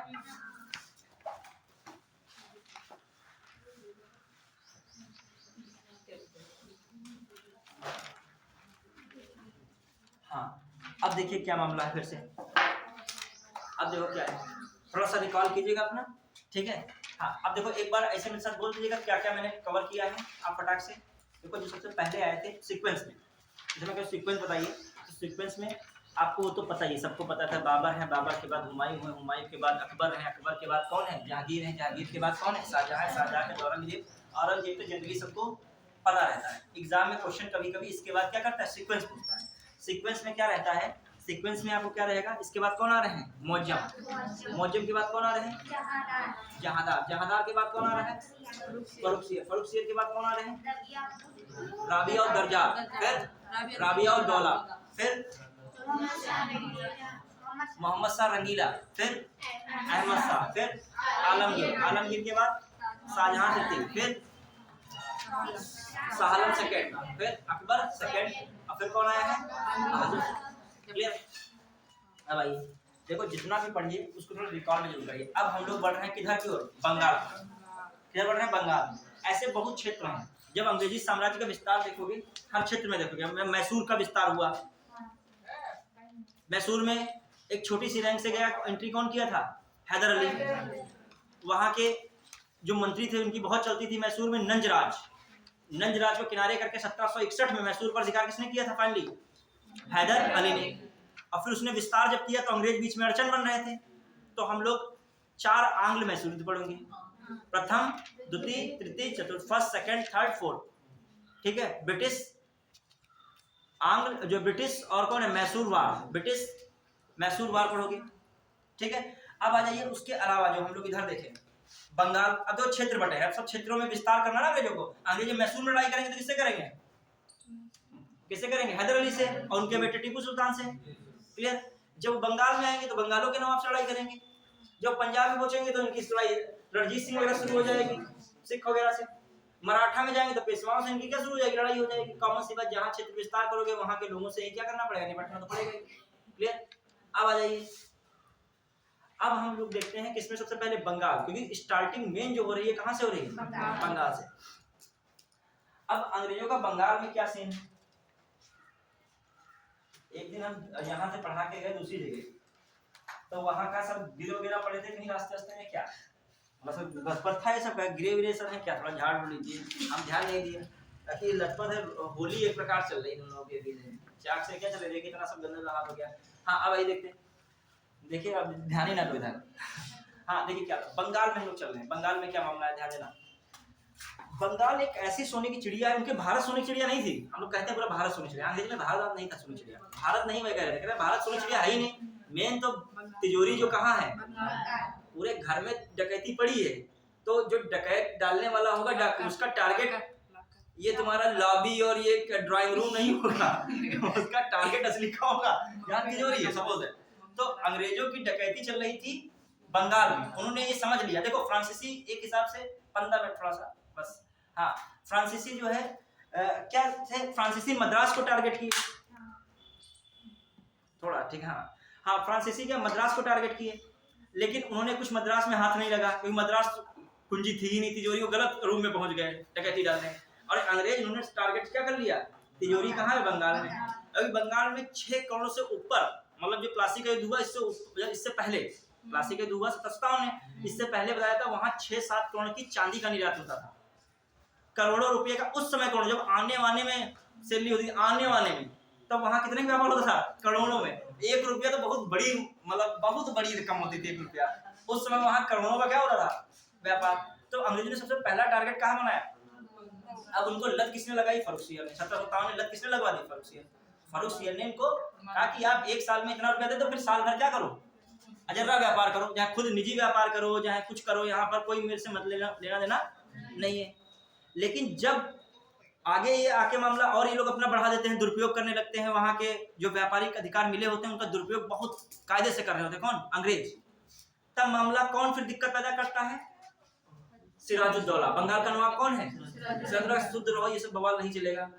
आपका प्रत्येक कर्मचारी जो है जो मनोरा व्यापार कर रहा है लोग अपने तरीके से, तो ये अब रोक करेगा कौन, सिराजुद्दौला रोकेगा, तो अंग्रेज किसके विरुद्ध होंगे, सिराजुद्दौला के। फिर सिराजुद्दौला देखता है कि वो लोग अपने आप फोर्ट विलियम किले की किलेबंदी करना शुरू करते हैं, कोई पूछा ना था, अच्छा राजा हम, नवाब हम, अपना नवाबी यहाँ कर रहे हैं। तो कब ये कैसे किला विला बंदी करते, कोई जवाब नहीं देते तो इसीलिए अटैक कर देता है कौन, सिराजुद्दौला। उस किले को भी क्या कर लेता है, अपने कब्जे में कब्जे कर लेता है। समझ लो लड़ाई क्यों हो रही है, लड़ाई के कारण देखिए। जब कभी प्लासी का युद्ध कोई भी लड़ाई होती है तो उसके पीछे क्या बनते हैं, कारण बनते हैं। बिना कारण के दुनिया में कोई चीज नहीं होती है। और हर कारण के बाद एक निष्कर्ष निकलता है। निष्कर्ष मतलब संधि के रूप में होता है, संधि या समझौता। जो ज्यादा पावरफुल होता है उसके पक्ष में चीजें ज्यादा आती हैं, जो कमजोर पड़ जाता है वो जो चीजें होती है वो भी खो बैठता है। ठीक है, अब आइए क्या मामला है। यहाँ पर कौन है, सिराजुद्दौला, उधर कौन है, अंग्रेज। ध्यान दीजिएगा, सबसे पहला कारण क्या है, व्यापारिक एकाधिकारों का, जो व्यापारिक अधिकार थे उनका दुरुपयोग कर रहे हैं। कौन कर रहे हैं, अंग्रेज। उसे दस्तक कहा था, इनको पास होता था व्यापार का, दस्तक का दुरुपयोग करते हैं कौन, अंग्रेज। एक कारण। दूसरा, किलाबंदी कर रहे हैं, ये कारण, दो कारण हो गए। तीसरा, राजवल्लभ का पुत्र कृष्णदास था। राजवल्लभ एक थे, उनका पुत्र कौन था, कृष्णदास। बहुत सारा खजाना वजाना लेके भाग गया था, किसके पास, सिराजुद्दौला के पास। सिराजुद्दौला से दूर भाग गया था, अंग्रेजों से जा मिला था। अब तुम्हारे से भाग कर तुम्हारा दुश्मन जाए, दूसरा शरण दे दे तो वो भी क्या बन जाएगा, दुश्मन बन जाएगा। तो अब अंग्रेज कृष्णदास को शरण दे दिए, तो ये भी कहीं ना कहीं सिराजुद्दौला के क्या था, विरोध में ही था। तो सिराजुद्दौला ने आओ न देखा था शुरू कर दिया उनको हराना वराना। कासिम बाजार को जीत लिया, फोर्ट विलियम किले पर क्या कर लिया, कब्जा कर लिया। फोर्ट विलियम किले पर 1756 में कब्जा किया। 20 जून 1756 में फोर्ट विलियम किले पर क्या किया उन्होंने, 1756 में किया कब्जा। और अंग्रेज भाग गए, फिर फुल्टा द्वीप चले गए। अब फुल्टा द्वीप चले गए। अब अंग्रेजों को लगा कि ऐसे बनेगा नहीं, सिराजुद्दौला थोड़ा पावरफुल है, जितना हम हल्के में ले रहे थे उतना हल्के में है नहीं। सिराजुद्दौला ने उनको हल्के में ले लिया, किसको, अंग्रेजों को। कहा चले गए अपने मस्त हो गए नवाबी में। अब वो लोग क्या, दक्षिण भारत से, खासकर दक्षिण भारत नहीं, मद्रास पड़ता है, क्या पड़ता है, मद्रास। यहाँ से वाटसन, किसको, वाटसन और क्लाइव दोनों को लेकर आते हैं कहाँ, बंगाल। थोड़ा कहानी सुन लो, लिखा तो मैं अच्छे देता हूँ, तो थोड़ा कहानी को टाइम अब है नहीं लिखाने का, तो क्लास आप सर आ चुके हैं, थोड़ा मैं पृष्ठभूमि तैयार कर रहा हूँ, कल पॉइंट वाइज क्या कर दूंगा, लिखा दूंगा। क्लियर। अब देखिए, फुल्टा द्वीप अंग्रेज भाग चुके हैं। यहाँ पर कौन है, किसको फिर लेके आ रहे हैं ये लोग, क्लाइव और वाटसन को। और फिर एंट्री कहाँ करते हैं, आके कलकत्ता में। कहाँ करते हैं, कलकत्ता में। जनवरी 1757 याद रखिएगा, जनवरी 1757 में कलकत्ता को जीत लेते हैं। समझो सिराजुद्दौला की हार स्थिति बनने लगी, हाथ पांव ठंडे होने लगे, किसके, सिराजुद्दौला को। क्यों, क्योंकि कलकत्ता मेन गढ़ था, जैसे कालीकाता उस समय कहा जाता, मेन गढ़ था, और इसको जीत ले रहे हैं कौन, अंग्रेज। कब, सीक्वेंस आ सकता है, मैं क्या बार कहता हूँ सीक्वेंस, जनवरी 1757 और फरवरी में इन्होंने संधि कर ली, अलीपुर की संधि। पूछा था क्यों संधि हुई, अलीपुर की संधि। फरवरी 1757, जनवरी में लड़ाई हुई, कलकत्ता पे क्या किया, कब्जा। और फरवरी एक महीने बाद क्या कर रहे हैं, अलीपुर की संधि कर रहे हैं, कह रहे हैं ना तुम लड़ोगे ना हम लड़ेंगे, शांति बनाए रखी जाएगी, और युद्ध में जो खर्चा लगा है वो सिराजुद्दौला किसको देंगे, अंग्रेजों को देंगे। ठीक है। लेकिन अंग्रेज बड़े होशियार थे, देखा सिराजुद्दौला मान गए हैं, तुरंत चंद्रनगर पर कब्जा कर लिया। किस पे कब्जा कर लिया, मार्च, जनवरी, फरवरी, मार्च में किस पर कब्जा किया, चंद्रनगर पे। वो भी कहाँ था, बंगाल में था। हमने पढ़ा था चंद्रनगर की स्थापना किसने की थी, फ्रांसिसियो ने। क्लियर। 1674 में, रिकॉल कीजिए, 1674 में। तो चंद्रनगर का भी मामला क्लियर हो गया। मतलब अब तो पूरी तरीके लड़ाई हो गई। पहले जनवरी में कलकत्ता जीते, फरवरी में अलीपुर की संधि हो रही, फिर उसके बाद जस्ट क्या कर रहे हैं, चंद्रनगर जीत रहे हैं। अब आमने सामने मामला बढ़ रहा है, और ऊपर से सिराजुद्दौला पर ये लगा रहे आरोप कि तुमने अलीपुर की संधि का जो क्या किया है, उल्लंघन किया है। अलीपुर की संधि का उल्लंघन और उधर से चंद्रनगर पर कब्जा करना, ये सब कारण बन गए किसके आमने सामने आने के, सिराजुद्दौला और अंग्रेजों के। अंग्रेज की तरफ से कौन है, रॉबर्ट क्लाइव। कौन है, रॉबर्ट क्लाइव। अब ये सब पृष्ठभूमि किसको तैयार कर रहे हैं, क्लाइव जो है वो अभी युद्ध होगा कौन, प्लासी का युद्ध कब हो रहा है, 23 जून 1757। किस नदी के किनारे, भागीरथी। जिला कौन पड़ा, नदिया का जिला पड़ रहा है। गद्दार बहुत सारे किधर थे, सिराजुद्दौला के खिलाफ थे, बहुत सारे लोग सिराजुद्दौला के खिलाफ थे अपने। अंग्रेजों ने ये लड़ाई अपनी ताकत से जीती ही नहीं है, उन्होंने गद्दारी से लड़ाई पूरी तरीके जीती। जब युद्ध हो रहा था बताया था 50,000 सेना किसके पास थी, सिराजुद्दौला के पास, और 3200 मार किसके पास थे, 3250 लड़ाई कराओ मैदान में, कौन जीतेगा, भाग जाएंगे 3200, घेरे जाएंगे 50,000 से, अभी 5000 की टुकड़ी के घेर लेगी। क्लियर। लेकिन गद्दार में क्या है, मेन सेना नायक है कौन, रायदुर्ला। कौन है, मीर जाफर। ये मेन लड़ाई हुई तो इधर से उधर बोलिए, मदद कर रहे हैं जगत सेठ, इनकी मौसी हैं घसीटी बेगम, वो सब क्या कर रही हैं, किसकी मदद कर रही हैं, अंग्रेजों की मदद कर रहे, कहाँ जीत जाओगे, तो अपने ही से हार गए। इनको भागना पड़ा, भाग कर ये मुर्शिदाबाद पहुंचे, अपनी पत्नी उतनी को लेके पटना निकल गए। लेकिन उधर मीर जाफर का पुत्र मीरन था, उसने किसकी हत्या कर दी? द एंड किसका हो गया? सिराजुद्दौला का। और एक हिसाब से पूरा कंट्रोल बंगाल का किसके हाथ में आ गया? अंग्रेजों के। मीर जाफर को इनाम स्वरूप क्या बैठाला गया? गद्दी पर बैठाला गया। अब मीर जाफर से इतनी वसूली फिर की गई, मीर जाफर के हाथ पांव ठंडे हो गए, तो कहा तुम भी हटो, अब कोई और आएगा। गद्दारी की कोई वो नहीं होती, उधर से गद्दारी करोगे इधर मारे जाओगे, उधर करोगे इधर मारे जाओगे। अगर मेहनत से मीर जाफर नहीं कुछ बना पा रहे थे, किससे बना रहे थे? अब आइए एक और बात, सिराजुद्दौला के पीछे का कारण शादी, ज्यादातर पहले का मामला गद्दारी का एक विवाह भी होता था। ज्यादा विवाह, ज्यादा बच्चे, सबके अंदर गद्दी क्या है? एक है पाने की भूख है, नहीं समझे। एक झगड़े का कारण जो पीछे देखा जाए इतिहास में, विवाह ज्यादा कर रहा था। ज्यादा जब विवाह होते थे तो हर एक लड़का होता था, और वो हर रानी कहती थी, गद्दी का इतना भौकाल होता था, सब सोचते थे कि मेरा लड़का किस पे बैठे, तो एक गद्दी की भूख भी होती थी। अब किसकी 3 लड़कियां थी? अरे वो सबसे लास्ट में कौन है? मुर्शिद कुली खां, नहीं अली वर्दी खां। अली वर्दी खां के 3 लड़कियां थी, बेटा था ही नहीं, किसके? अली वर्दी खां। और सबसे छोटी बेटी का बेटा था कौन? सिराजुद्दौला। मतलब सिराजुद्दौला के पापा जी कौन थे? अली वर्दी खां। उनके 3 बेटियां थी। सॉरी, सिराजुद्दौला के जो कह सकते हो माँ कौन है इनकी, जो सिराजुद्दौला की, समझिए सिराजुद्दौला की जो मम्मी है, उनकी 3 बहनें, आपस में 3 बहनें हैं। कितनी बहनें हैं? 3 बहनें। और जो उन बहनों के पिताजी हैं कौन है? अली वर्दी खान। सीधा मतलब अली वर्दी खान के 3 बेटियां हैं। सबसे छोटी बेटी का बेटा कौन है? सिराजुद्दौला है। और एक बेटी का बेटा कौन है? शौकत जंग है। तो वो भी क्या चाह रही हैं? उसको गद्दी पर बैठे, ठीक है। और एक मौसी कौन है? घसीटी बेगम भी है, ठीक है। तो वो तो कतई नहीं चाह रही है कौन? सिराजुद्दौला बैठे। मतलब उनको मौसी से लड़ाई लड़नी पड़ रही है, अपने भाई से लड़ाई लड़नी पड़ रही है, इन्हीं सबसे लड़ाई करके। और फिर किससे लड़ाई करनी पड़े? Robert Clive. अभी क्लाइव को पता था हम सेना के मामले में इनसे जीतेंगे नहीं, तो पकड़ो गद्दार कौन कौन है उनको लाओ अपनी तरफ। और लोभ, गद्दार की सबसे बड़ी कमजोरी थी लोभ, और लोभ उसको ले डालता है। जब लोभ दिया तो दिया गया कुर्सी, और बाद में वो भी मीर जाफर से क्या कर ली गई? छीन ली गई। चलिए, तो आज के लिए हमने केवल क्या बताया? प्लासी का युद्ध हुआ। प्लासी के युद्ध में रिजल्ट निकला ये, अंग्रेज क्या हुए? बंगाल में स्थापित हुए, और इन्होंने जंग कर 1764 तक बंगाल को लूट लिया। बंगाल की जो स्थिति थी बिल्कुल निचोड़ के बंगाल को क्या किया? रख दिया। कुछ भी बंगाल में नहीं बचा, मतलब बिल्कुल खोखला कर दिया। किसको? बंगाल को। और 64 तक इतना पैसा इन्होंने बंगाल से कमा लिया, इनके ख्वाब में पूरा भारत चलने लगा। क्या चलने लगा?